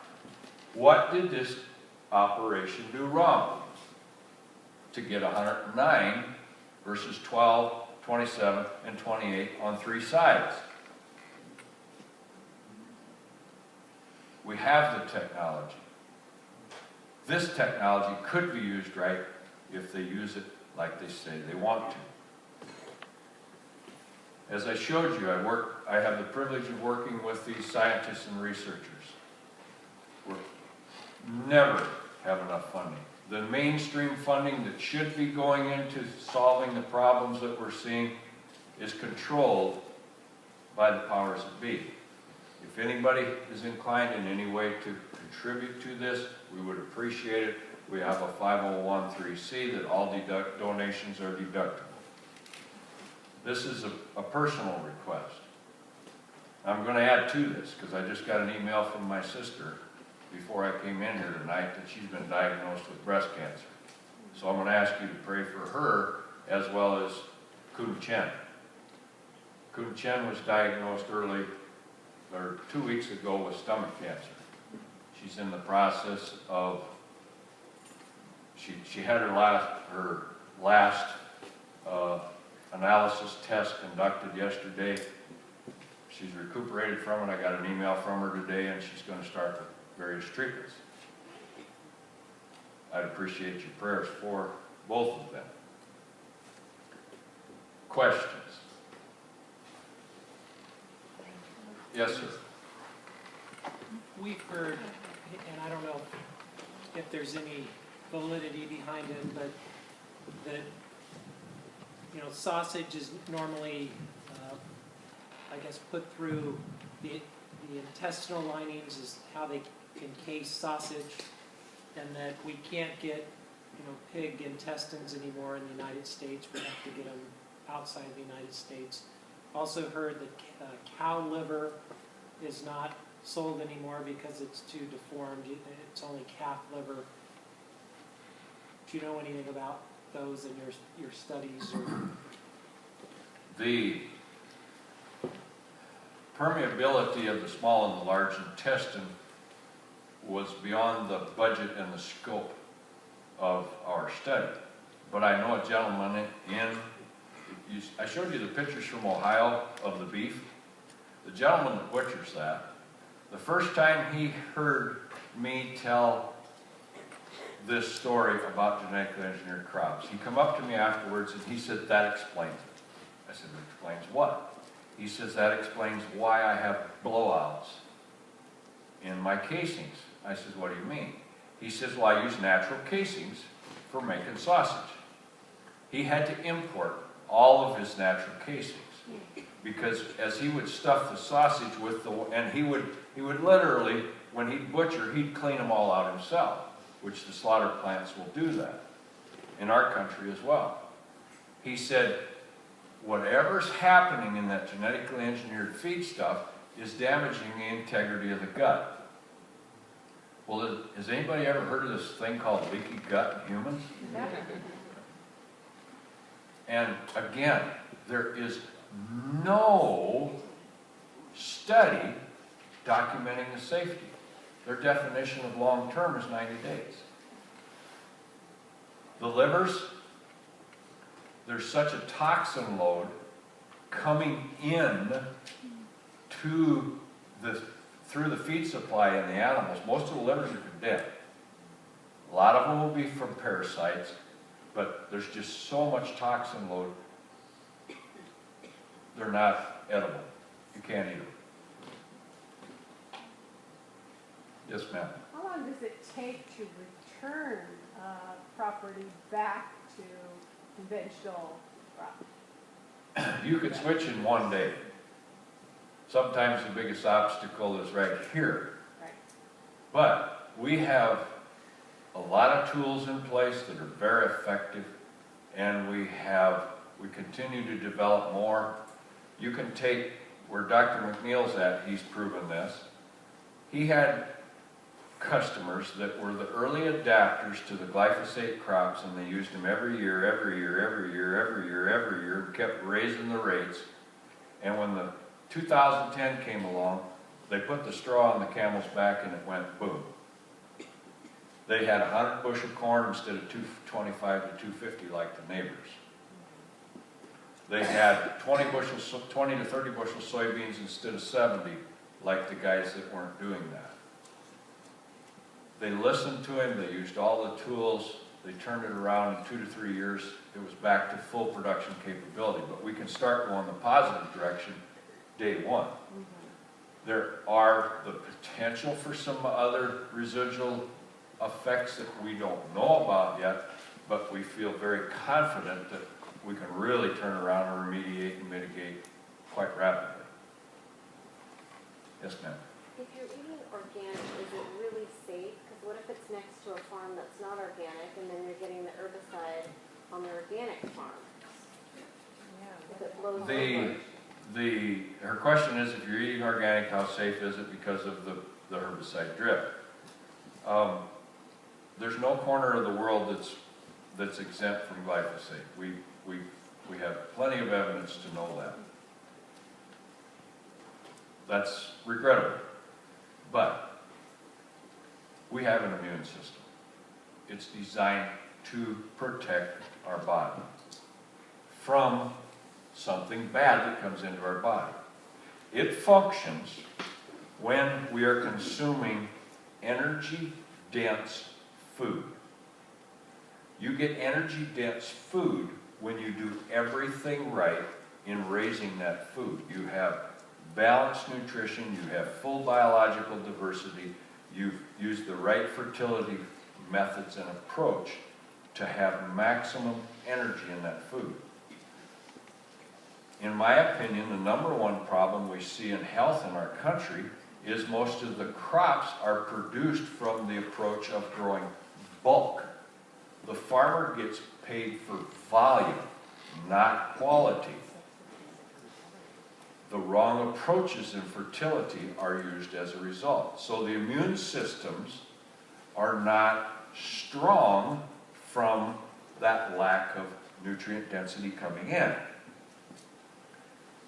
Okay, the next challenge is the foreign protein. I showed you what happens and how it challenges the immune system. First it's not strong, then it's made weak by the challenge. The straw that breaks the camel's back then is the toxin, whether it's the heavy metals in the vaccine or the environmental toxins in the form of pesticide or a mold and a mycotoxin or what have you, then that's the third straw that really causes mayhem to break loose. The point I'm getting to, by consuming food that has as much nutrient density as possible, that's the #1 goal and focus. The bulk produced, hollow calorie, mainstream stuff is not meeting our needs. We're consuming hollow calories, so then you crave more, and that's contributing, I believe, to the obesity. If you do everything with this energy dense approach and use supplementation, I wish we could get, you know, if we lived in an isolated spot where there was no problems and things weren't messed up, we wouldn't need supplementation. But supplementation, in my mind, is critical. Do everything you can to support your immune system. Make sure you have good bugs in your gut. Probiotics from food first. Raw milk turned into yogurt. The cow's got to be fed right. Sauerkraut, the cabbage has to be raised right. Your vegetables have to be raised right. Fermented. Keep that healthy microflora going. You can handle a toxin to some extent if you're doing all the rest. We don't live in a perfect world. Yes, ma'am. Okay, so what gives then? So if the bushels per acre or less with GMO crops, what's in it for the farmers? They're having to pay out these tech fees. What are they getting out of it if they're not having the production that they're getting? What's happening with that? I mean, that's common sense. Farmers have common sense and they analyze all that. I mean, that's pretty cut and dry. Yep. Some of the symptoms are still subtle in the problems. The drought showed, that field I showed you, that wasn't the only example. There were others. The non-GMO biologically produced fields were an island in an oasis. Some of the symptoms are subtle. If we have more of a more normal year for weather, for example, Colorado State University, glyphosate-tolerant corn, hand-weeded, 249 bushels per acre. Sprayed with glyphosate, you lose 39 bushels per acre. Put on the right micronutrient, you pick up 28 of that again. Well, you ask a farmer, are you happy with 214 bushel corn? Yeah, I'm happy. Well, if he sprayed the whole field with glyphosate and he didn't know he lost 39 bushels per acre, how does he know what happened?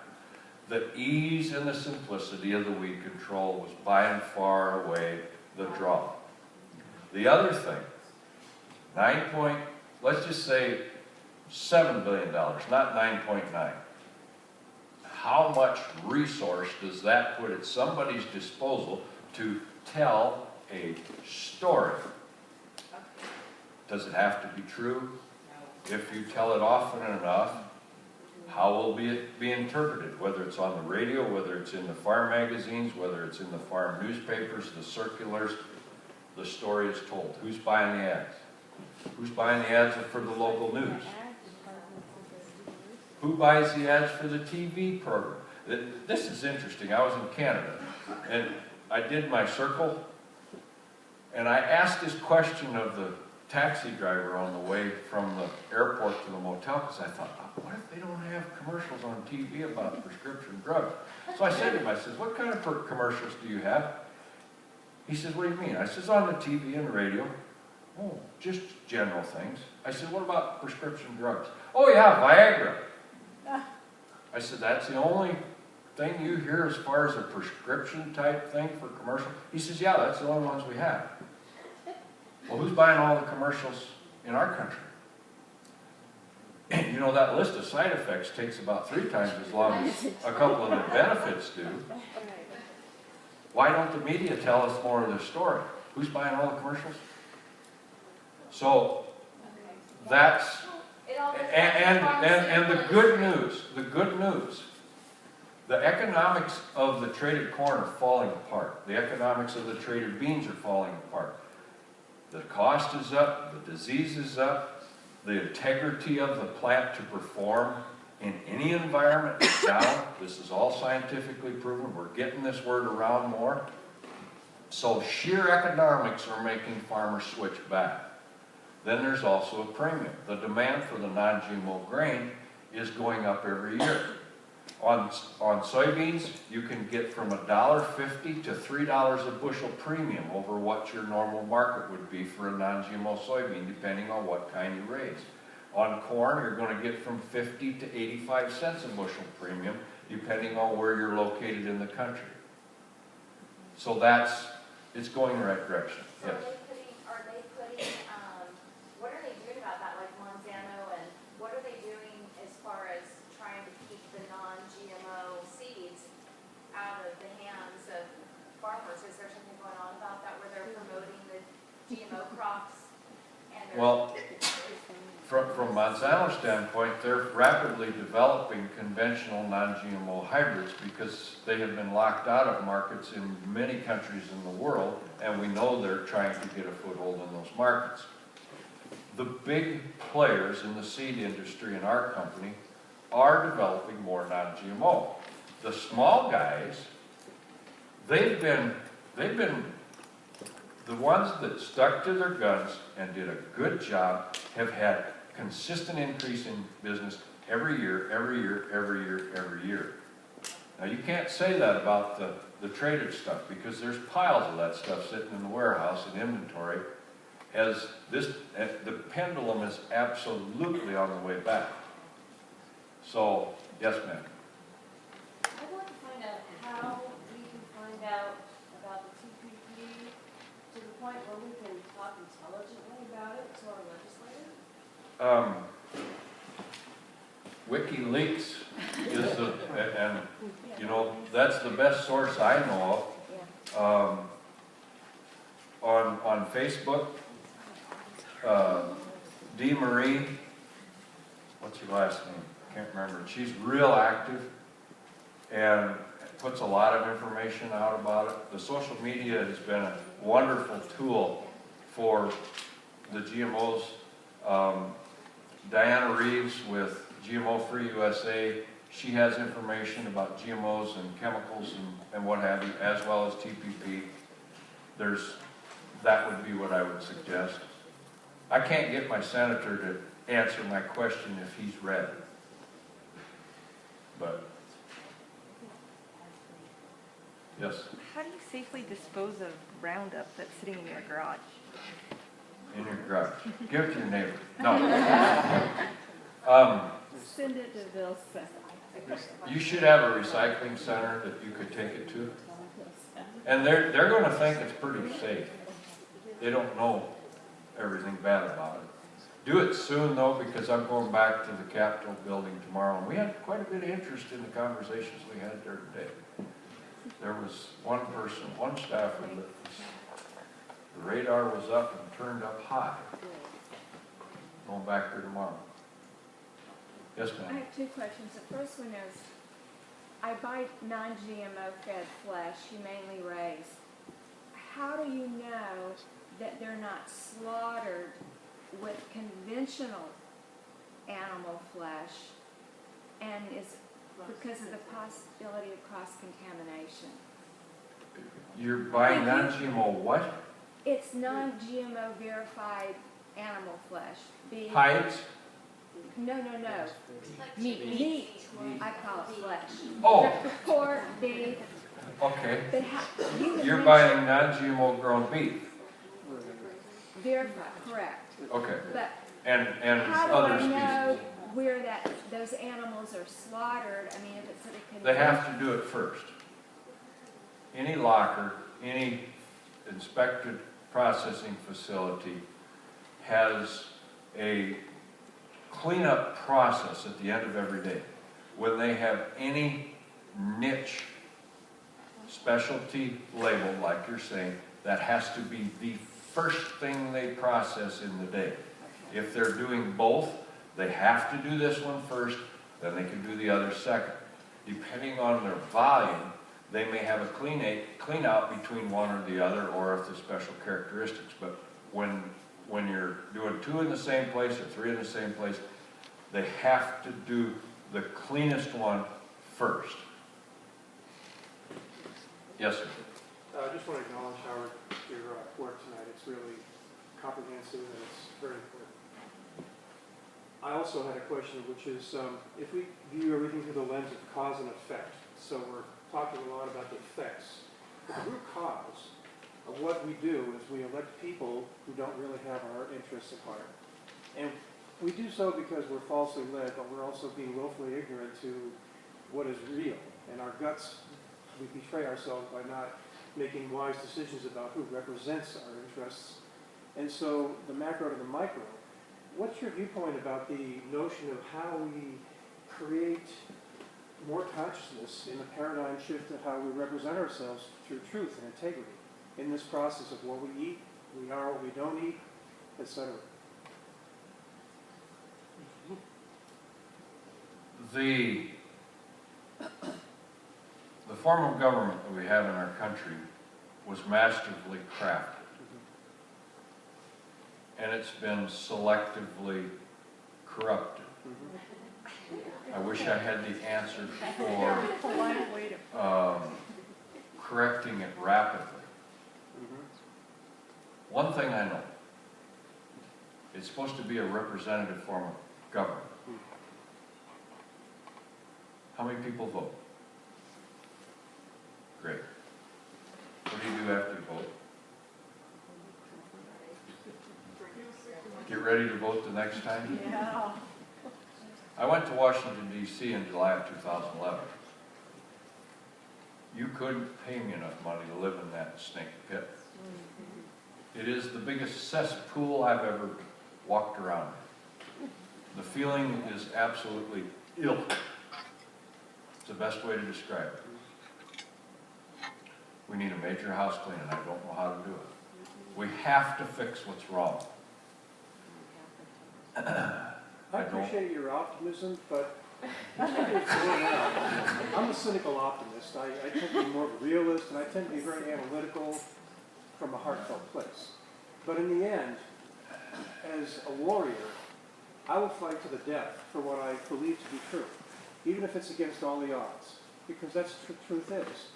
But we ignore the opportunity because we don't have common will. And you use common sense, which is vacant in the culture of how we are evolving right now in gross numbers. We have a select number of conscious people who feel the burden and the responsibility.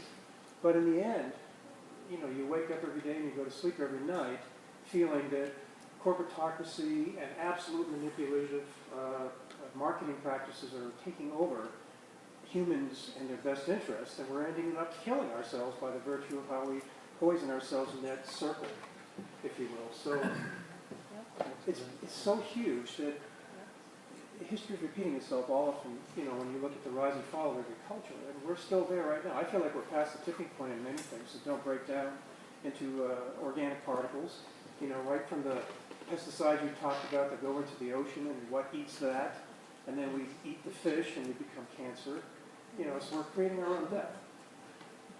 I'm optimistic I appreciate going it. forward. Yeah.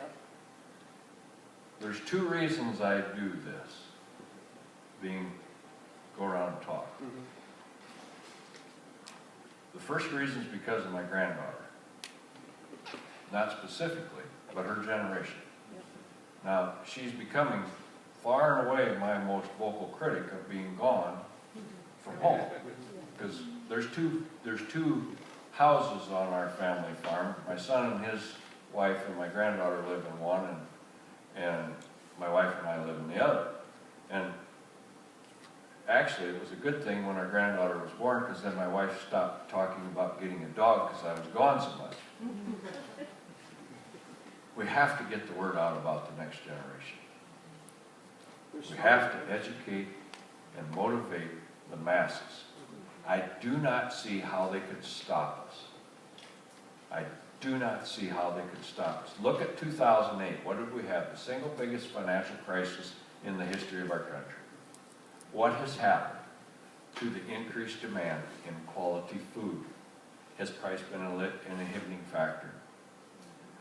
We can't slow down. We're building momentum.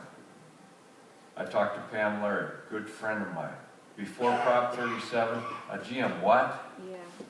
Now they set up a table somewhere and they have people flocking to it for more information. Everybody has to share this with everybody. And connect the dots for them. I have cousins in Orange County. Staunch Republican. So am I. But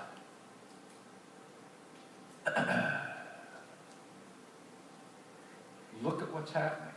We talked the other day. Their grandchildren on the East Coast got this problem, this problem, this problem. I connected the dots for them. They left there thinking a whole lot different about labeling on GM in the food supply. And I hope it doesn't take a tragedy in people's lives for them to wake up. But there's more of us than there is of them. We just need to continue to build the army. I agree with you wholeheartedly. I just want to say, former school teacher for 2 years, the only thing that changes public policy is activism. You've got to get out there and march. And of course, green is the new red, and they're doing everything they can to go after environmentalists and activists. But it's coming, and you've got to get out there and count civil rights, suffragettes, March on Washington. I was almost close to one of the oldest ones, but that's what it's going to take, and you've got to wait. I'm glad there's some young people here. I mean, look at the Arctic 30. I don't know if I'm that much of a warrior, but you've got to get out there and participate. Yes, share the information, but sometimes you have to rattle cages to wake people up. Like Jessica said Yeah. earlier, 50 calls I make agree. all the difference in the world. Light the switchboard up. And it works. You don't even have to pay long distance if you call from a cell phone. But it's word of mouth too, Todd. I mean, I work with Jessica and I work with Karen on Prop 37. I know Pam. I met Laura through Prop 37, and we're sharing ideas. And I was asking people here, did you get a letter from Jessica or whoever, or from Laura? And well, I got it from somebody else. So it's working. The media does work, social networking. But see Jessica or see me in the back, if those of you who might not know, if you want to get involved and do something. I'm just passionate. I'll take this last question and then I'll answer questions if people have them, but then I'll, officially, when you're done, then Jessica will comment, and then I'll let you go. I can finally get out of here. Quit listening to that long-winded preacher. Oh, you as well. Okay, go ahead. I own some family farmland in Nebraska that I just inherited last year, and I have a renter on there who has farmed it for 17 years. How do I talk to him about, he does plant GMO corn, Roundup Ready. Is it ranch land or is it farmland. Oh, it's farmland, okay. Northeast Nebraska, probably not too far from you. Where is it? Wakefield? Oh, yeah, I know where that's at. Been there many a time. Oh, really? Oh, yeah, that's about a big hour's drive from my place. Start the conversation, see if his mind is open or closed. And Do you have information like that I could give them? there's my email address. No, you know what? They're pretty entrenched back. This is a small town family farm. Didn't you say you own the farm? Huh? You own the land. Yeah. There you go. Easier said than done. You had mentioned earlier about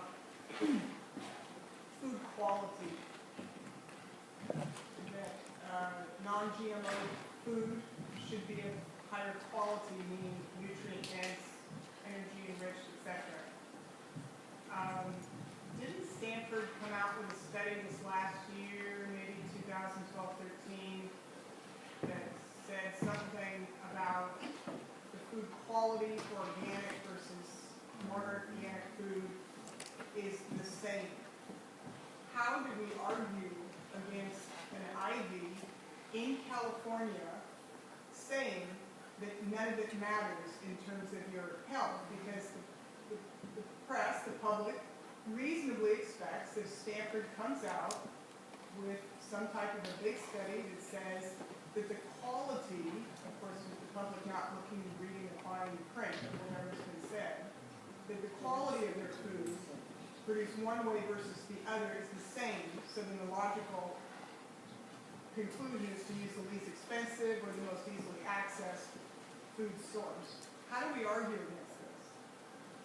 Well, on that particular study, and forgive me for not having total recall on it, at the time, there were a number of very credible points raised that really questioned that study in its integrity. And I apologize for not remembering more about it, because at the time it was there, but I got so much stuff that I think my hard drive's getting full, and I don't have instant recall on all of it. The one thing I will tell you, though, that is more recent, there was a study just published from a journal in Norway that they collected soybean samples from Iowa. They had organic, conventional, and Roundup Ready. Conventional being non-GMO raised in a traditional crop production method.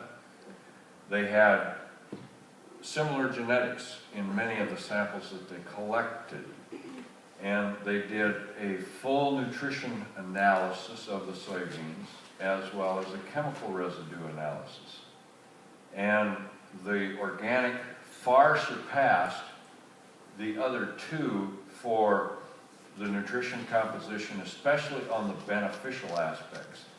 The omega levels were positive in the organic, they were negative in the GMO. There was glyphosate and AMPA residues, which that was a huge surprise to us that there was AMPA in the grain. We only thought that the AMPA would be in the soil or in the crop residue. That's a significant finding that they found the AMPA in the grain itself. And the importance of that study was this substantially equivalent story, which was implemented in 1992 at the FDA when Michael Taylor was overseeing the rules that were put in place on genetically engineered crops, substantially equivalent, generally recognized as safe. Well, that science disputes that. So, and I wish I could remember that Stanford study.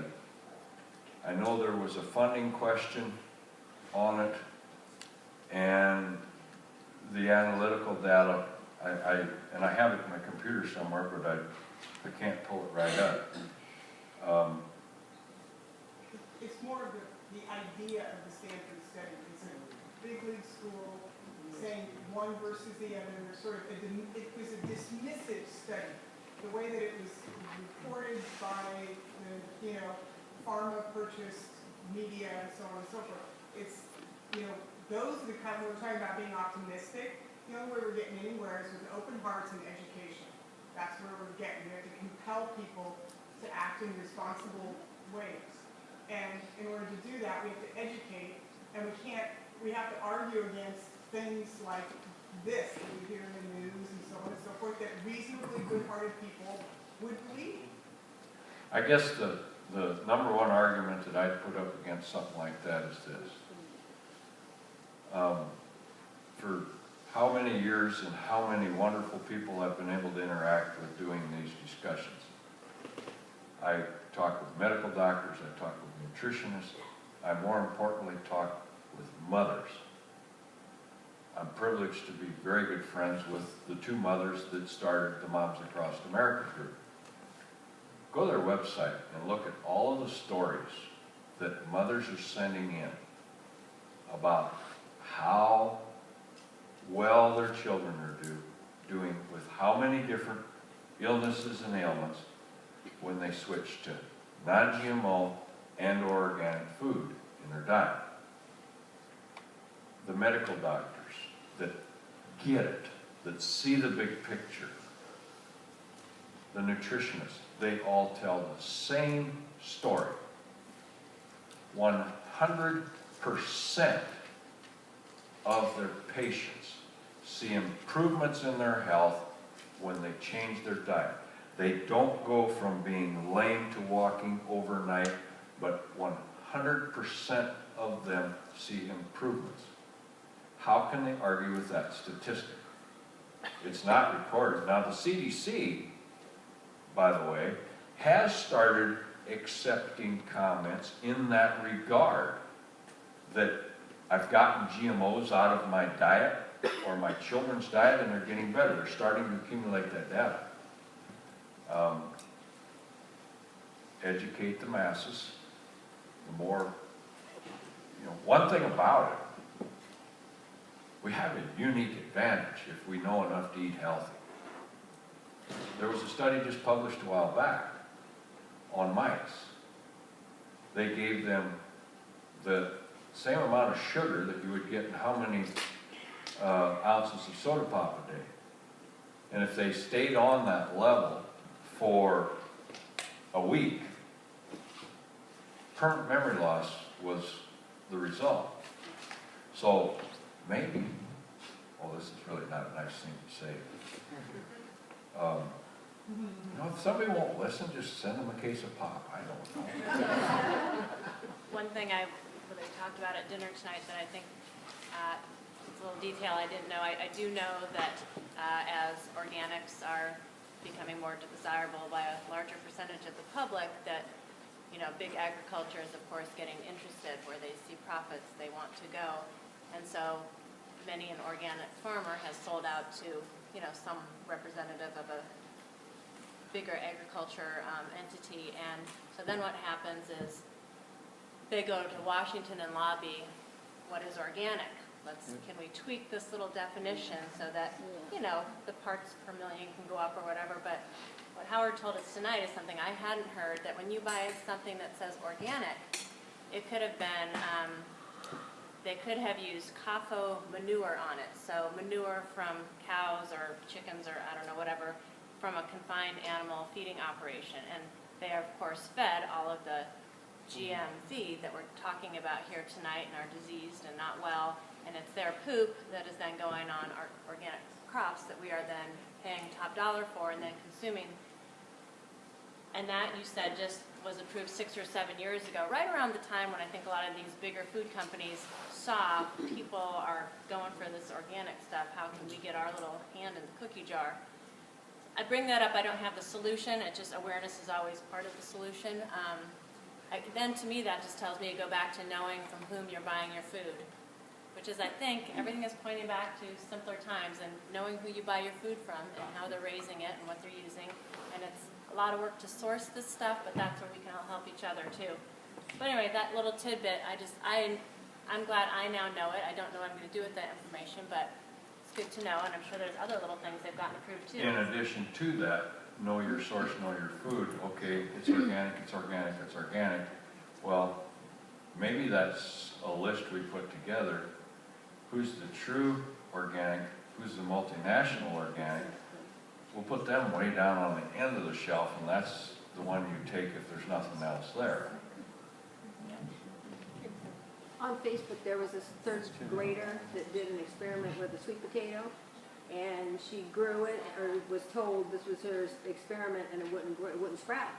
And then she went to the produce, got another one, and it wouldn't sprout. And she went to the produce department and said, why isn't my potato sprouting? He says, well, they use a bud, you probably know what it is, a chemical that they keep it from budding. So then she went and got an organic one from the same store, I guess, and it sprouted some, but not a whole bunch, and it got roots.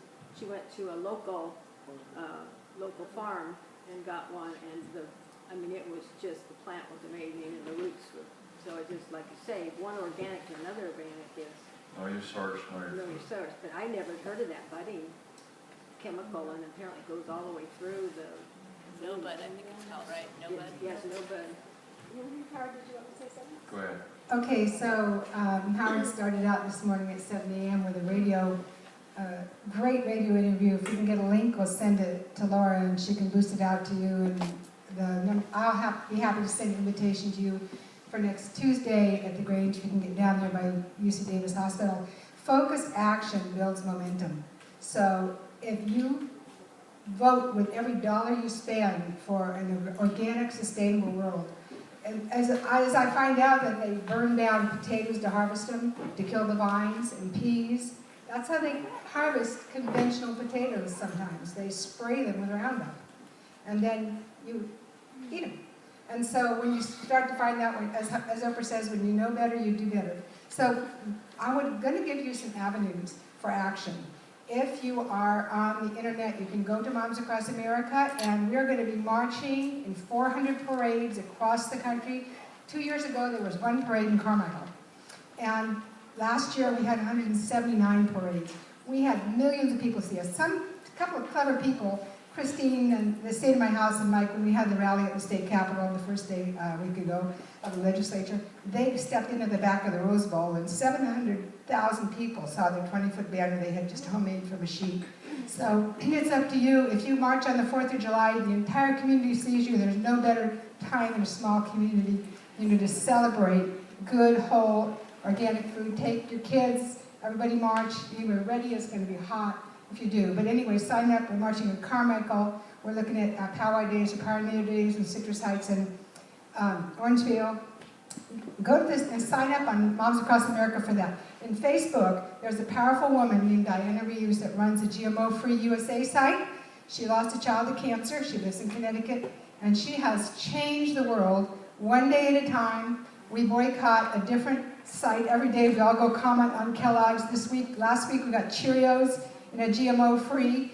And then this week we got grape nuts, and it's non-GMO verified. I mean, that is the tipping point. That is what Jeffrey Smith talks about.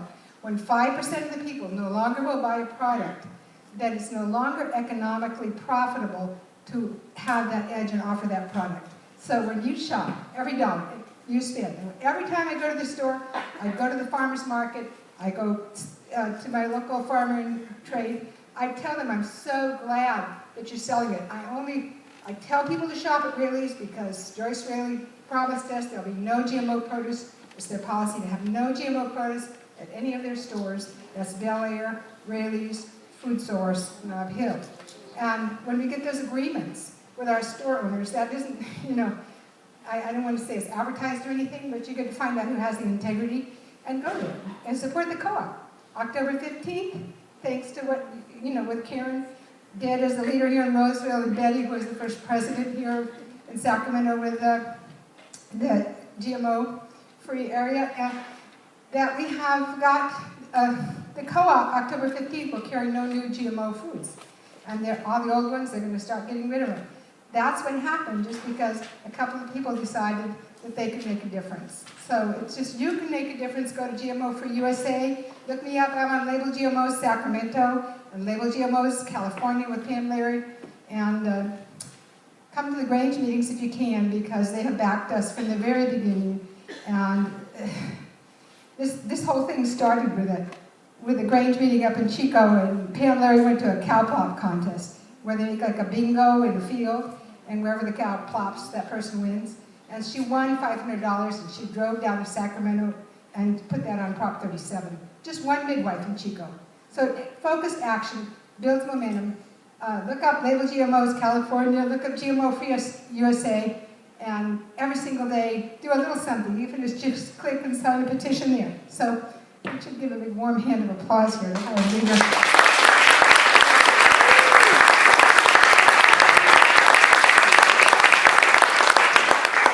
Just a reminder that if all that has compelled you, we do have a donation box out there that Sylvia is going to be manning. If this is a free event, and if you are not called to do that or don't want to, please, no pressure. But if you're feeling compelled and the moment hits you, love some donations to help with Howard's travel expenses, and any excess he'll put towards some type of, maybe the next hog study that looks beyond why is that uterus bigger. Thank you all for coming tonight. This is great.